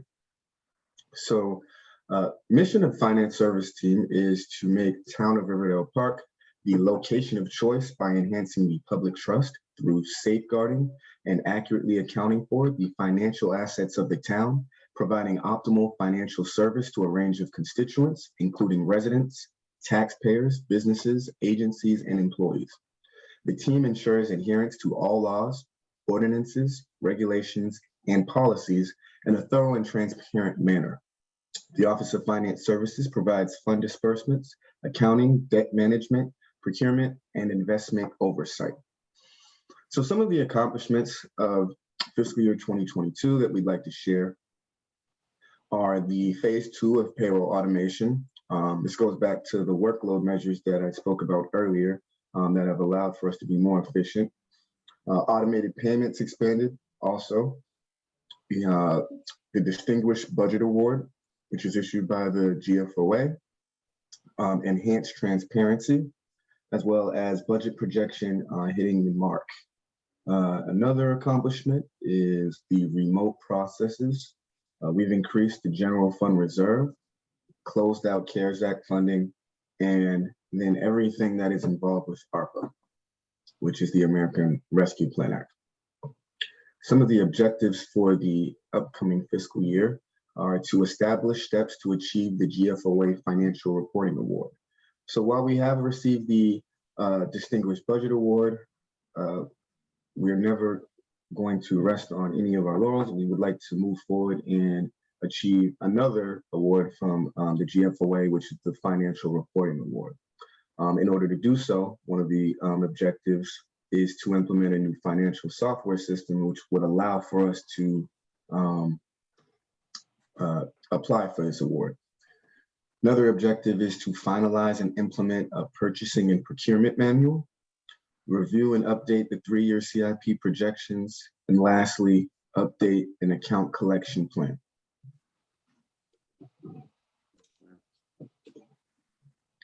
So the next sheet is the budget overview for finance services. It shows a staff headcount, summary of expenditures, and it has 2 charts that show actual expenditures in the approved budget, estimated actuals, and a budget. So some of the significant changes for finance services is we have transferred 50% of an administrative position from public safety administration to finance services. That is pretty much the major change for this particular cost center. And as you can see, went from fiscal year 2022 approved budget for salaries and wages up to $213,414. Employee benefits have went up as well with the addition of the 50% position. We've kept overtime the same. Contractual services are roughly the same, and operating expenses have went up slightly. So from a budget perspective, the approved budget for the current fiscal year was $286,000, but the addition of that new position, well, 50% of that new position, the budget has increased to $349,035.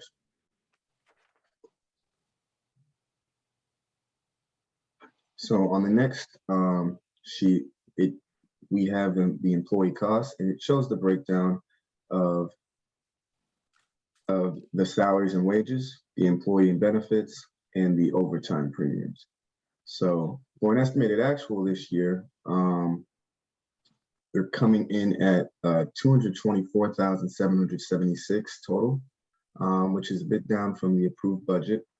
And we have a budgeted amount of $294,675, up from $234,843 for a proposed amount. And again, that is due to the addition of 50% of a position. Okay.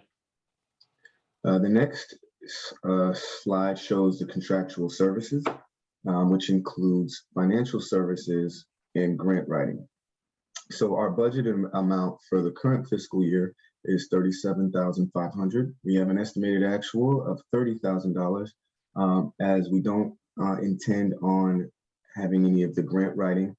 And then for the next proposed budget, we have a total of $37,500, as we do plan on including grant writing, as well as the $30,000 for financial services.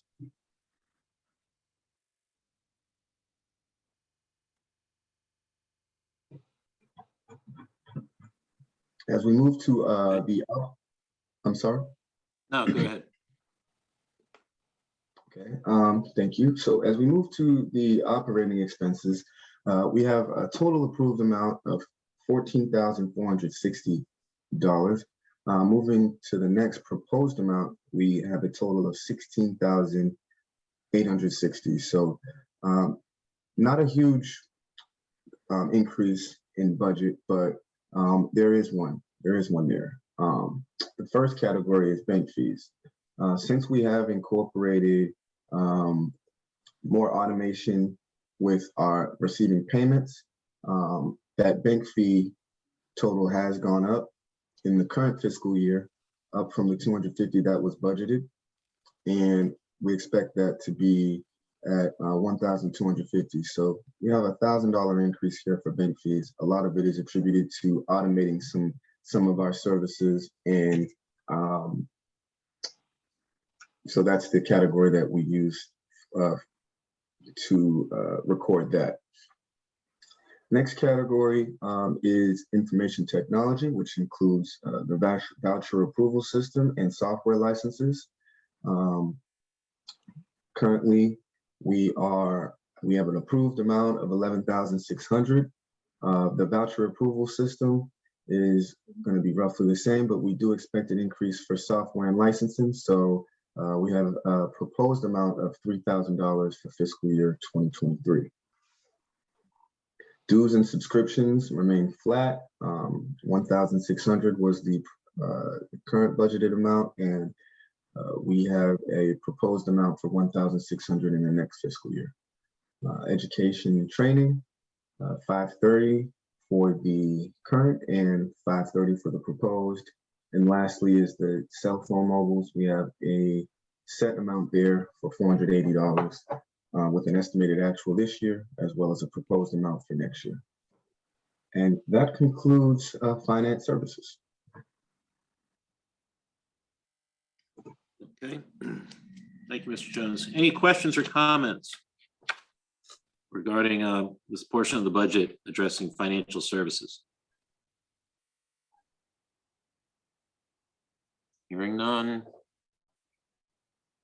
Seeing none.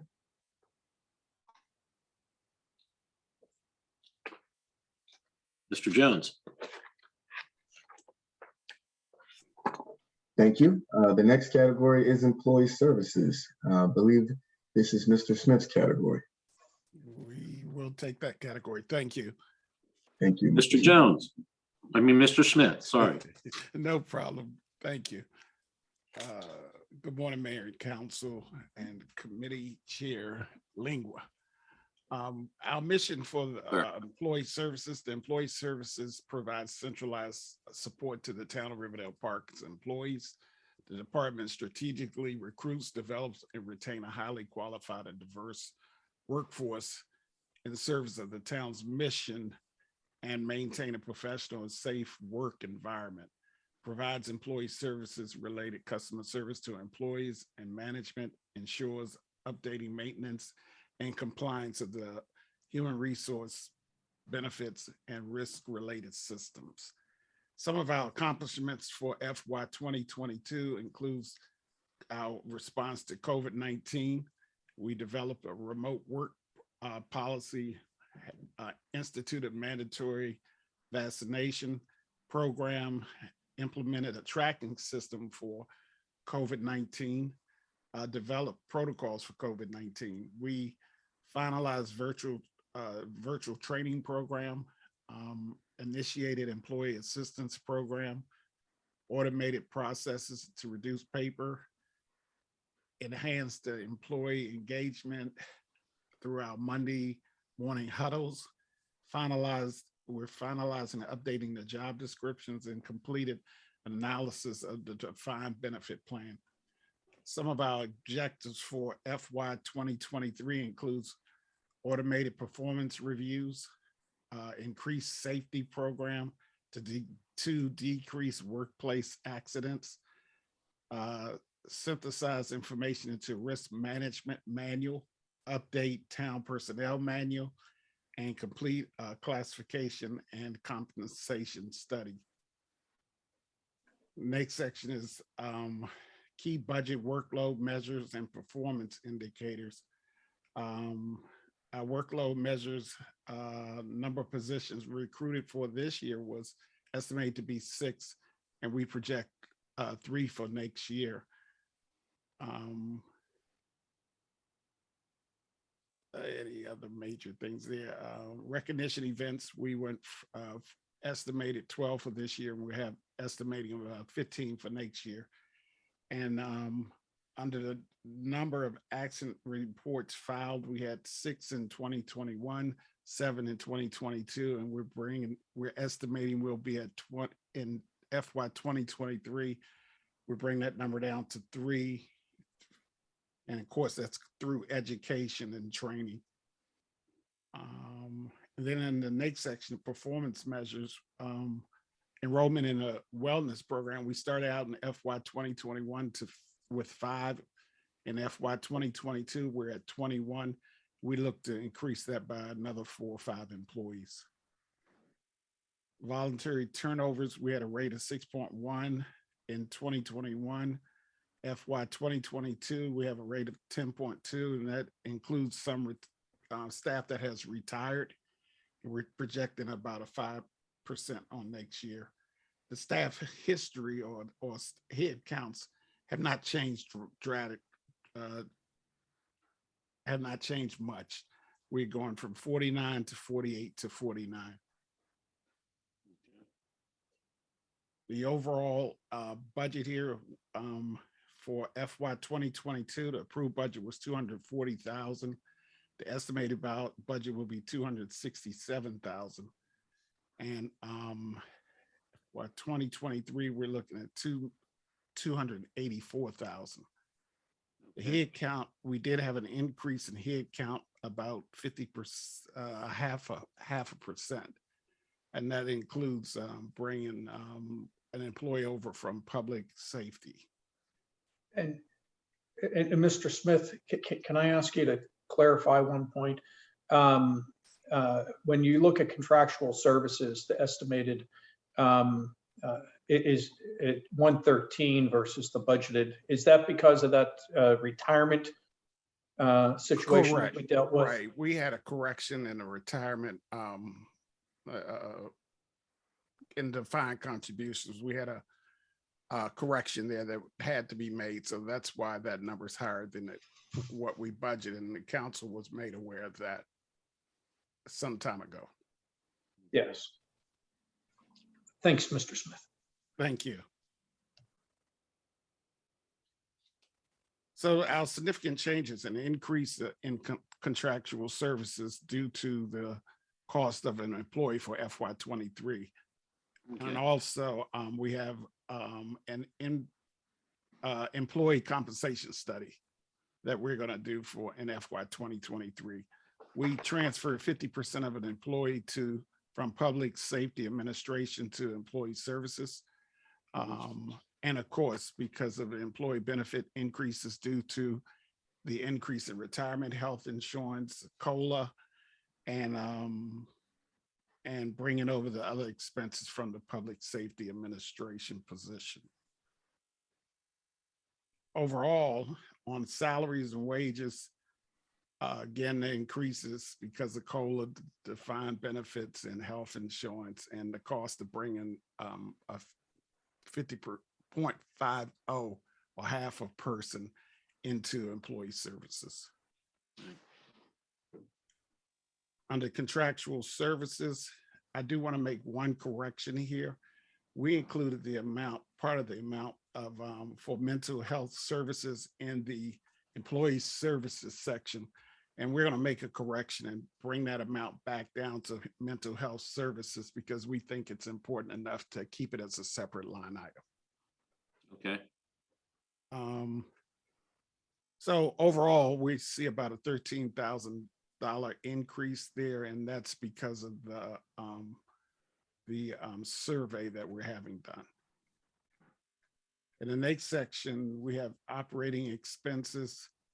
Overall, when we look at the operating expenses, we have probably about a $5,000 increase, a moderate increase, and that's just to cover some inflationary increases, nothing major. Okay. And I think that's it for employee services. Thank you, Mr. Smith. I had one question regarding the objectives for 2023. Yes. And as much as you can discuss it, as you're allowed, could you expand on the objective for performance review automation? We wanted to look at, and currently we use paper for everything. So we're looking to just automate that system as a whole. We want to make it more efficient, be able to do probably quarterly reviews and just have better communication with the employees and with the supervisors and employees. We don't want to wait till we have an issue to deal with issues or to give even compliment or give people praise. We think that we should have a system in place where we can do that as we go throughout the year. So we would like to automate the performance review process and be able to give people kudos when they do and and correct issues if we have. Okay, so there's still a considerable face-to-face factor to the review process. Correct, definitely. Okay. It will even improve because we could also go as have peer-to-peer input too. So those are things Okay. that they're looking at. Okay. That's all I had. Thank you. Any other questions, comments for this portion of the budget dealing with employee services? No? Hearing none, seeing none.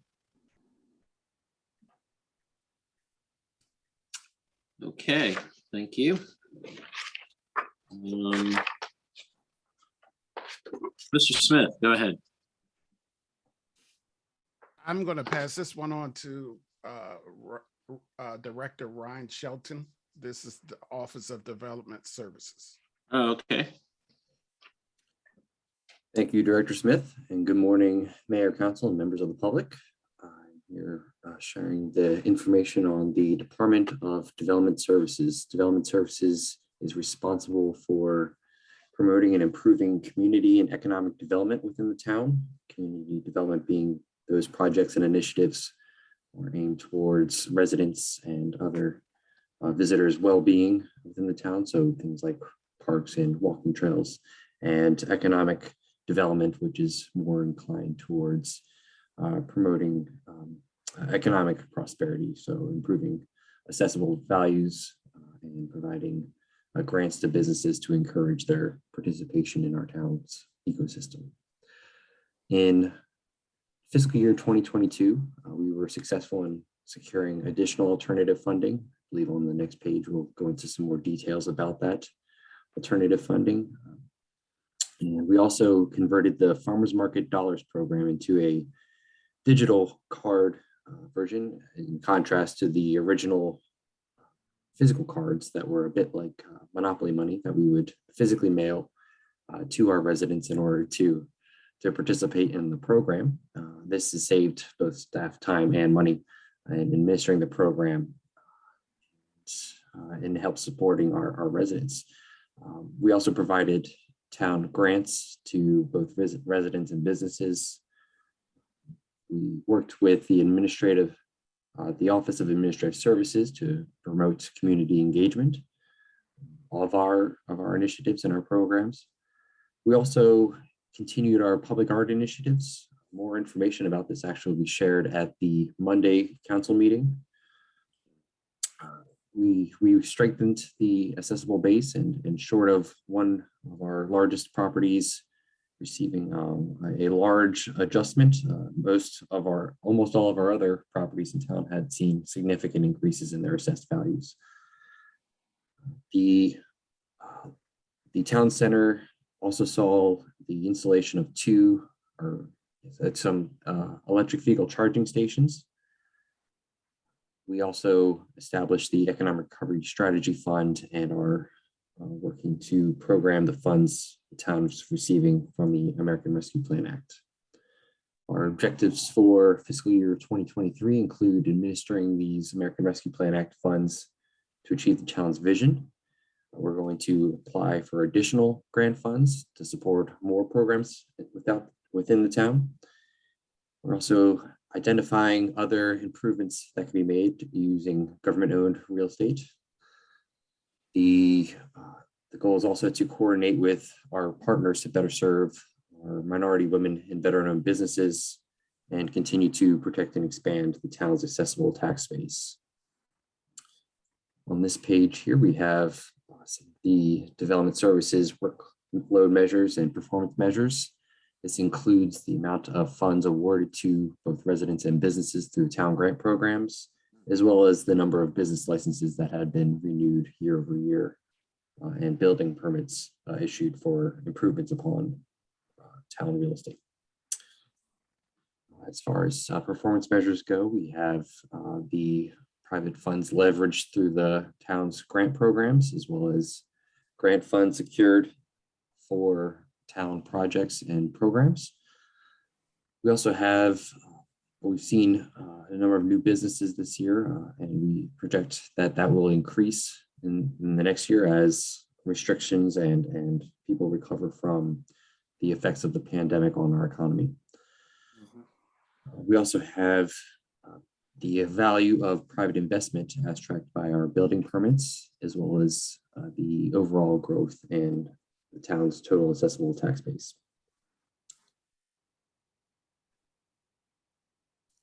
And And the next, the number there, Mr. Shelton, the number there that you have in parentheses, 1,450,154, that's indicating a building that was taken off the base. there was one large property that it was assessed at $100 million, and it's seen a 30% decrease in their assessed value, which is for the most part why our assessed value in total had not increased as it normally has at about $30 million per year. The town staff is currently trying to find out all the details behind why this occurred, but that does seem to be the culprit behind our leveled off assessable tax base. Okay. Thank you. So yes, the next page summarizes the development services budget. There are not too many significant changes aside from the addition of a special projects coordinator to help with both applying for additional funds, grant funds, to fund additional town programs and projects, as well as to help administer those programs and projects. Okay.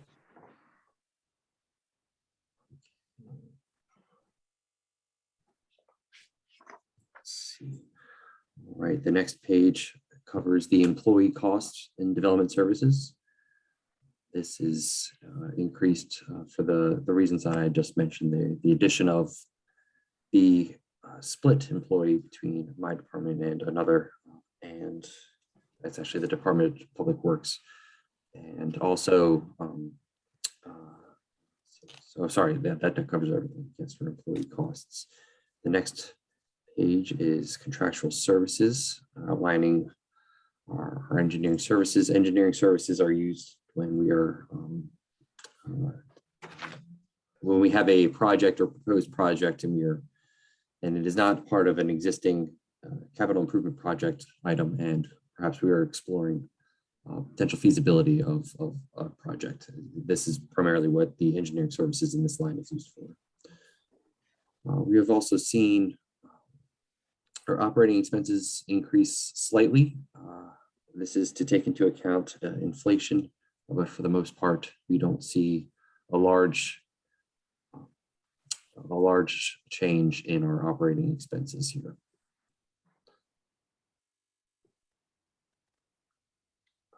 The last line in development services budget is marketing, promotions, and programming.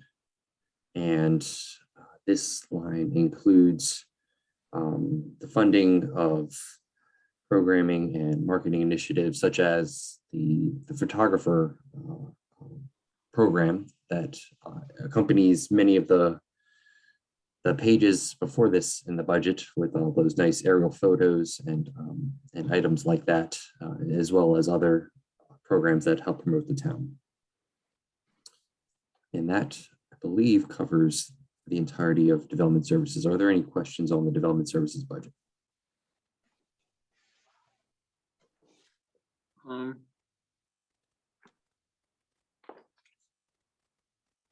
Your economic development programming, what does that entail? This could include programs that would primarily increase participation in towns' existing economy. So it's been a little bit lower recently because of the restrictions on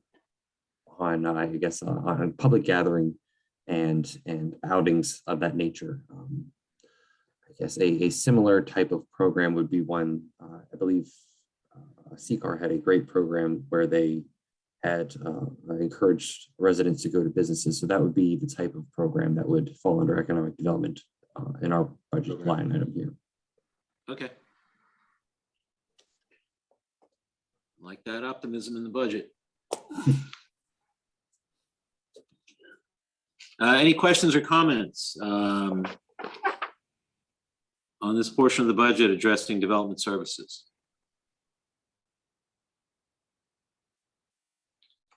Not hearing any, not seeing any. Okay, thank you very much, Mr. Chelton. Neighborhood services, will that be you again, Mr. Chelton? That is indeed me again, yes. Please proceed. Thank you. I am pleased to present the budget for the Office of Neighborhood Services. Neighborhood Services is responsible for ensuring that town property owners maintain their properties at a standard that meets or exceeds the town's codes to ensure that the town's residents and visitors are safe and ensure the best quality of life for residents and visitors of the town. Some of our major accomplishments in the last fiscal year include finalizing the property maintenance code review. On Monday, actually, we will be sharing with the mayor and council the proposed Riverdale Park property maintenance code. So we are excited to finally be able to share that with the mayor and council. Mhm.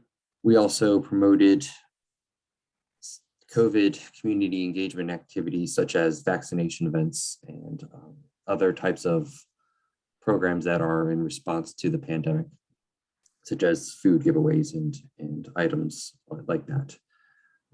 We documented a number of violations of town standards, conducted a number of inspections for the town's permits and licensing programs, and resolved safety violations within the town. We also worked to promote our partnerships with local entities because we find that using the best tool for the job often includes working with departments and other agencies, including the county and Maryland Department of Environment and other organizations like that. Our objectives for the next fiscal year include implementing a software system to help improve the neighborhood services staff's efficiency, as well as administering the soon-to-be adopted Riverdale Park property maintenance code. We are also in the process of developing a guide to assist businesses with their compliance with the International Property Maintenance Code, as well as working on a program to assist property owners and tenants of the town properties in complying with the town codes as well. And lastly, we are implementing proactive measures to assist in removing lighting conditions of town properties. On the following page, we have neighborhood services workload measures and performance measures. This includes a lot of day-to-day items, including responding to complaints, warning issues, or warning notices issued, violation notices issued, the number of fines issued, permits, inspections, stop work orders, as well as outreach meetings, consultations, and events. There was an increase this year in the total dollar value of fines issued. We had some difficulties with one of the apartment complexes in town, and they did not seem to understand the severity of their mistakes, and unfortunately, we were forced to move forward with fining them for their violations.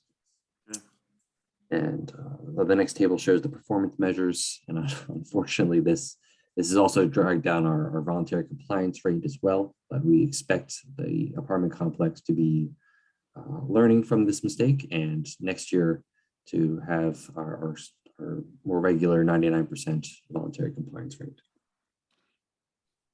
Hope so. Right. The following page shows a summary of the neighborhood services budget. There are not significant changes to the majority of the budget here. There's the same number of neighborhood improvement specialists, and most increases in the budget are to account for inflationary purposes. So again, this the employee cost center here is only covering this 2 neighborhood improvement specialists that we have budgeted currently, and the increases there are were for reasons detailed by the finance and employee services directors. The operating expenses also see small increases in order to account for inflation. And where am I? There. Okay. Yes, and so we're increasing the budget this year from 12,345 to a proposed budget of just under 15,000. And again, that's to account for inflationary purposes. Right. For operating expenses. And actually that concludes neighborhood services. Are there any questions on neighborhood services? Well, I'm going to ask a substantial one. Do you think with having a total head count of 2 folks, 2 neighborhood improvement specialists, that you will be able to address everything that you have set up already and that you are looking to meet objective-wise in the coming year? I believe so. Yes. Yes. If I can weigh in on that. Please, so, Mr. Lustician. Mr. Shelton and I have talked about, depending on how fiscal 2023 plays out, the possibility of bringing a part-time person on during the year, but that's going to depend on our revenue net expenditures and any vacancy savings throughout the year. So, Okay. so if we have vacancy savings, we will look at bringing on a part-timer, but that's something Director Shelton and I talked about last week. And so we're optimistic we can get all this done. We did recently have some staff changes in neighborhood services, and we are fully staffed once again. Okay. The reason I bring this up because, you know, with what you've been able to get accomplished in 22, you know, especially that the finalization of the property maintenance code review, and essentially getting, you know, that review, getting it all in, getting it codified within the town's code, getting that out to residents, having that, you know, being able to work with residents and businesses so that they all that they're aware of it and they're able to follow it and be able to work with staff should issues arise. And with what, you know, all that on top of, you know, what the day-to-day is already in town.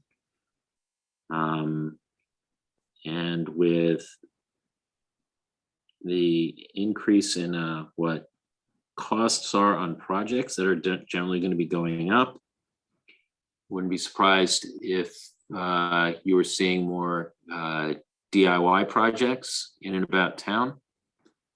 And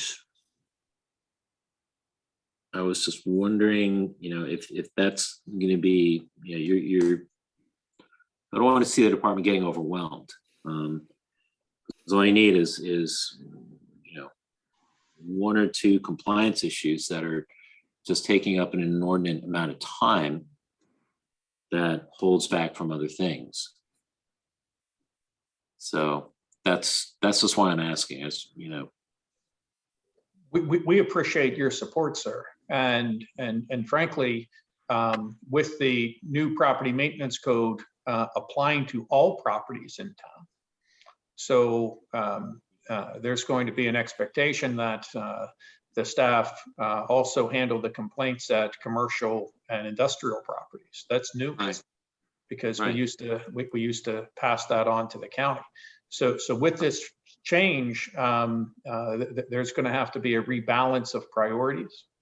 And if we can bring on a part-time person during the year, then we're going to try to do that. And then we may be back to you next year this time saying for fiscal 24 that we need an additional person. But we don't know what that workload's going to be.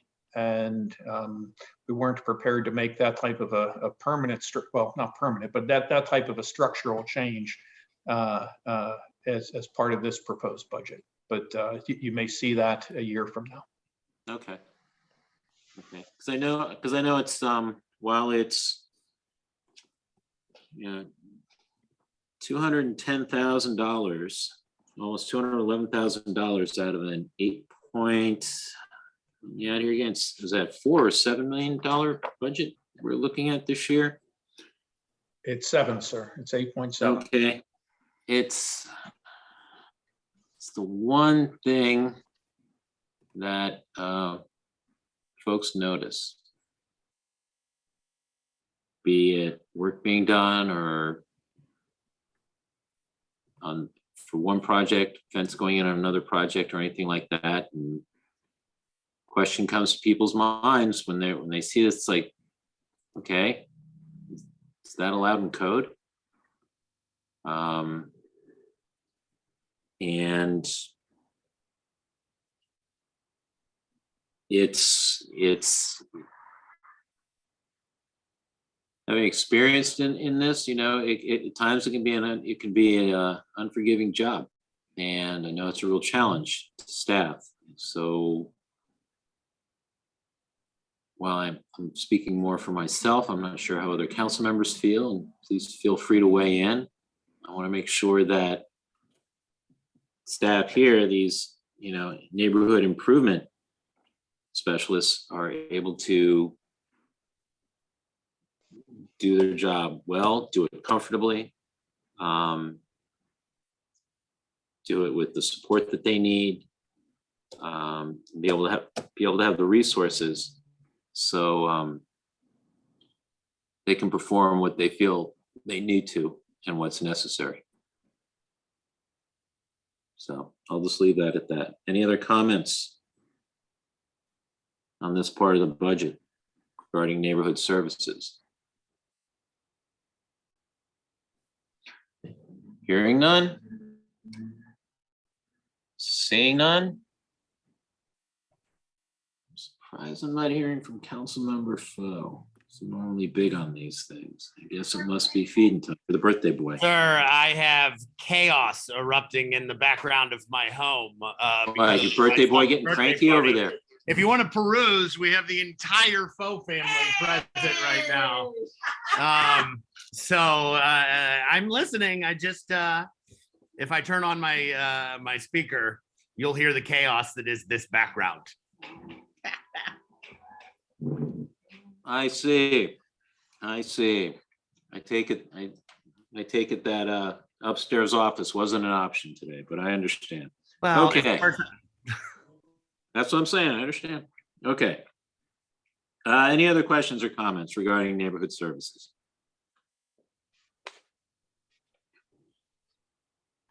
Hearing none. Seeing none.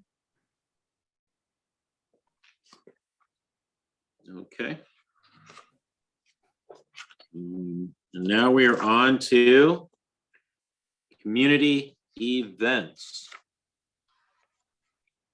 Good afternoon Ms. again. Barnes. This is I probably bet my this is one of your favorite part. favorite parts of the budget. It absolutely is. The next two parts are my favorite, so I try not to get too excited. But so community events, of course, bring together residents, businesses, visitors, employees, and celebration of the town. They help to make TRP the location of choice for residents, businesses, visitors, investors, employees. They're a pivotal tool in building community, enhancing interactions, celebrating our diversity and inclusion, and they also remind us of the relevance of the town. It's important outreach events for staff, elected officials, and the like. In 2022, the Children's Holiday Party was re-envisioned as a take-home party. We partnered with community stakeholders to support COVID-safe events and activities. We enhanced outreach, communication, and engagement. And so in fiscal year 2023, we're going to do things very similar. We want to re-engage residents through COVID-safe programming and events. We'll talk a little bit about that on Monday night at the work session. We want to continue to partner with community entities to coordinate activities, programs, and events that align with the town's vision and commitment statements and our diversity and inclusion statement. We want to enhance outreach to all segments of our community and augment our current virtual events, really improve upon what we've done in the past. Okay. So our workload measures and performance measures aren't quite where we'd like them to be due to COVID, but we still were able to support some different events. So we estimate or project maybe even 15 events in fiscal year 2023. We'd like to hold some more virtual events. I think 3 is a conservative projection. The number of community cleanups at 2, again, that would be a conservative projection, but we'd like to hold more depending on COVID-19, how that progresses. Increase volunteers, volunteer hours, and it's probably not the time to seek out event sponsorships because everybody's still struggling. So we kept that at a 0. We're not going to go out to the community and ask for sponsorships. So no significant changes really to the events overall. We still have budgeted the same amount for children's events. We hope to have a springtime event. We will be supporting the upcoming CCAR Health Fair, so that obviously happens this spring. We still would like to consider having a fun run. The holiday market funding remains the same, although we're unsure of what an indoor event would be like during COVID-19 this winter. Our police community events remain the same. And then if you'll recall, 8019 is Riverdale Park community events. So the money that we had planned to spend on the Centennial is actually there. So we still want to celebrate when we can bring large numbers of people together. Not sure when that'll be the case. And then we'll continue to honor veterans like we have. We did a special Veterans Day reel this year, but we want to work on enhancing those kinds of things. Okay. Supporting Jazz on the Lawn, we're working with Riversdale to continue to support that program. And we'd like to hold some summer movie nights. I think in this fiscal year, we'll likely purchase the equipment needed to be able to do that more frequently, of course, as the conditions permit. Okay.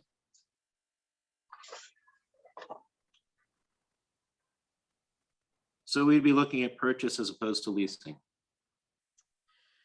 I believe so. We have a couple of things we need to work out with that, though. Okay. All right. Any questions or comments regarding this part of the budget outlining community events?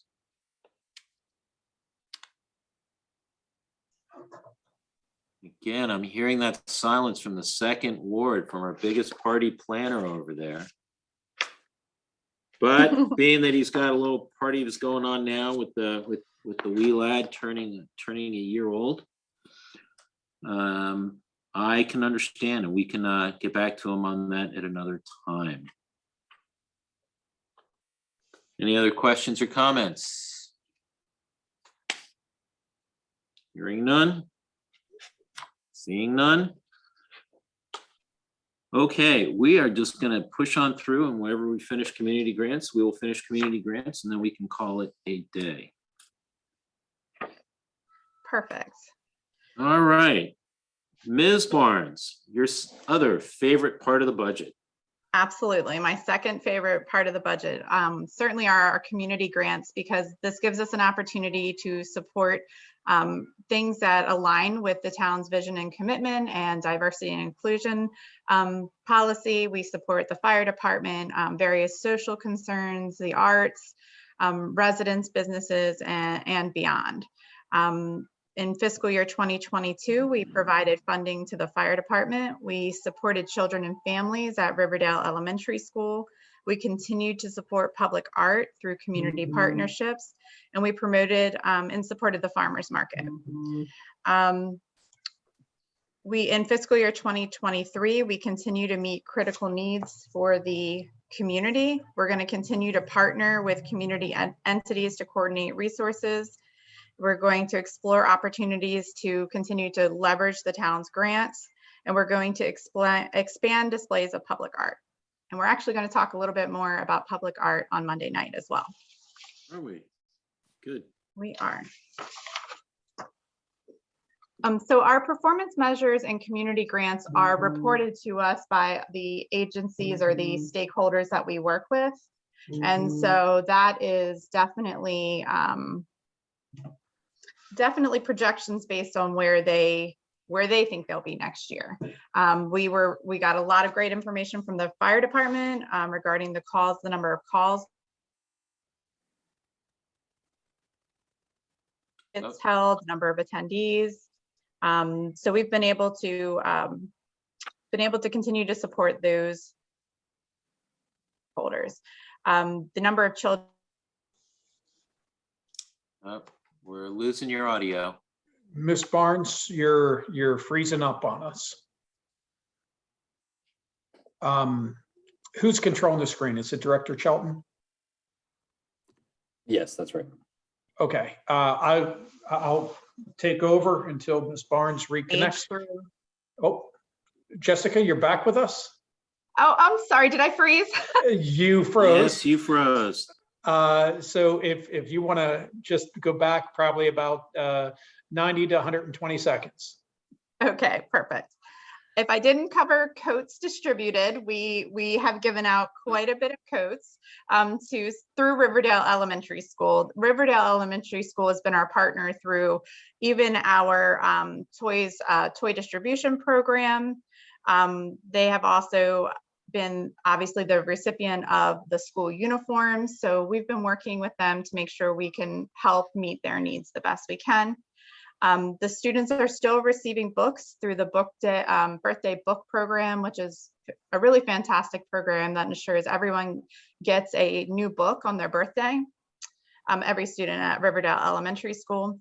And unfortunately, our doll club hasn't been able to meet because of the pandemic. So that's reflected in our performance measures. There are not many significant changes to the community grants this year. We have the same public arts programming with Hyattsville CDC, that's about $2,000. We still have our public art agreement, which is $10,000 a year annually. We still have some additional money for public art programming. We still have some money, the same amount for community projects. Our contribution though to the farmers market has actually increased a little bit this year. We recognize that inflation is impacting everyone. So we did make a slight increase, and we did the same with the fire department. Neither of those increases were requested. We just built those into the budget this year, knowing that the expenses have increased for both entities. Again, I talked about the birthday book project that's still ongoing. The parent outreach program at Riverdale Elementary School is still ongoing, the same amount of support. Uniform purchases, which have been a great need this year with a lot of kids coming into the school system, specifically at the elementary school. So we've been able to continue to give just a little bit more next year. We increased the Thanksgiving meal to better reflect the expenses of that program. We're continuing to fund to put money aside for the doll program if they're ever able to meet again. Our community coat drive is slightly increased again. We're recognizing that the cost of all these products and parts of these programs are going to increase with just inflation. And then I think that's really it. The Community Crisis Services Resource Day, if they hold that this year, will continue the same level of support. Seasonal gifts for children and families, we kept that at $2,500. That has been a very reasonable, manageable amount. And then again, the council still has $10,000 of undesignated social concerns funds that as things come up throughout the year, people come to the mayor and council certainly can utilize those funds. Okay. So that's it for community grants. I think we've made some adjustments as needed, mostly due to inflation, just anticipating needs from some of our community stakeholders. We're looking forward to another great year. Okay, well, this all looks really, really good.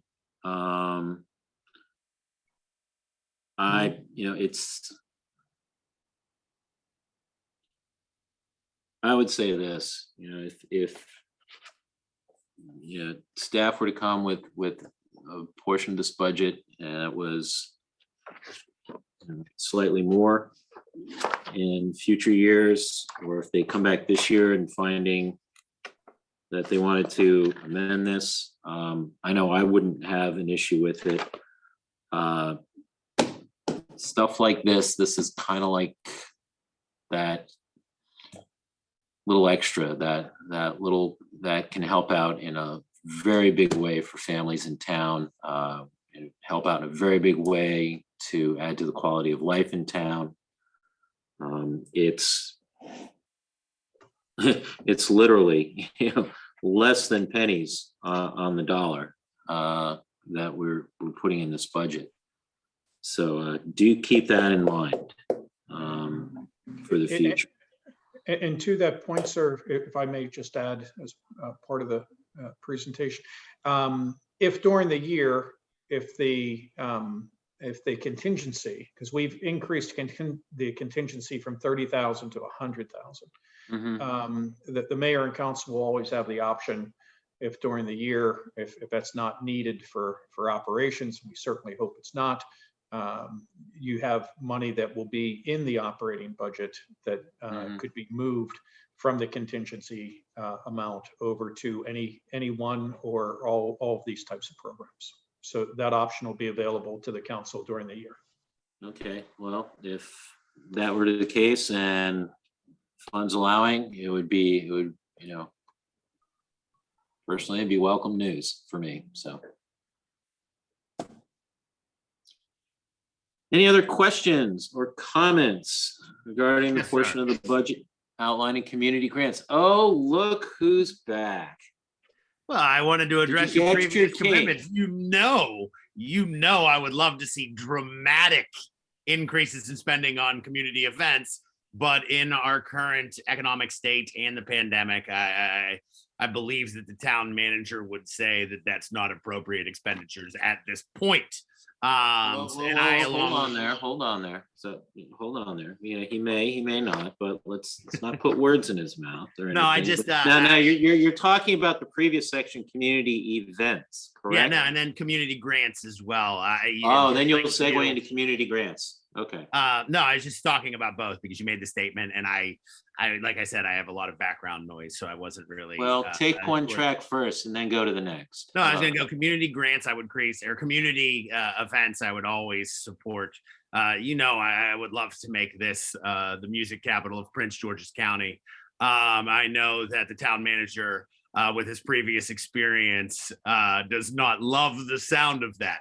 But also, Councilman Lingua, when it comes to community grants, you're absolutely right. We've seen increases in this throughout the years, and it allows us to show a significant generosity to individuals and groups in need. So I am always willing to increase these expenditures if possible. So I concur with you on that, specifically in community grants.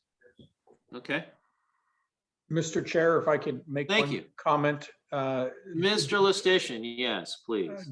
Just since comments have attributed certain thoughts to me. Yes.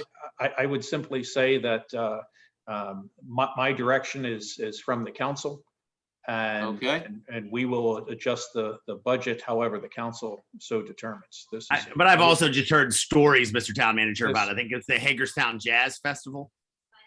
I just want to clarify that I and Well, that was- along with the staff team, we take our direction from the Yes. council. Yes, sir, And- of course. And if the council would like to see more funds in a particular area, that will mean making adjustments elsewhere, but we're prepared to take that direction today. Okay, well, it's, as you said, you've got a contingency, you've got an increased contingency fund right now. Let's see how the budget plays out. You've got a plan here. You've planned commitments for the upcoming year. If this needs to get worked a little bit later on in the year, we can come back and visit that and go from there. So I think all in all, this book here, this document, we're looking towards, expenditures and where revenues are going to be coming in. Is as previous years, a very solid document, a very solid piece of work. And again, thank you to staff for assembling this.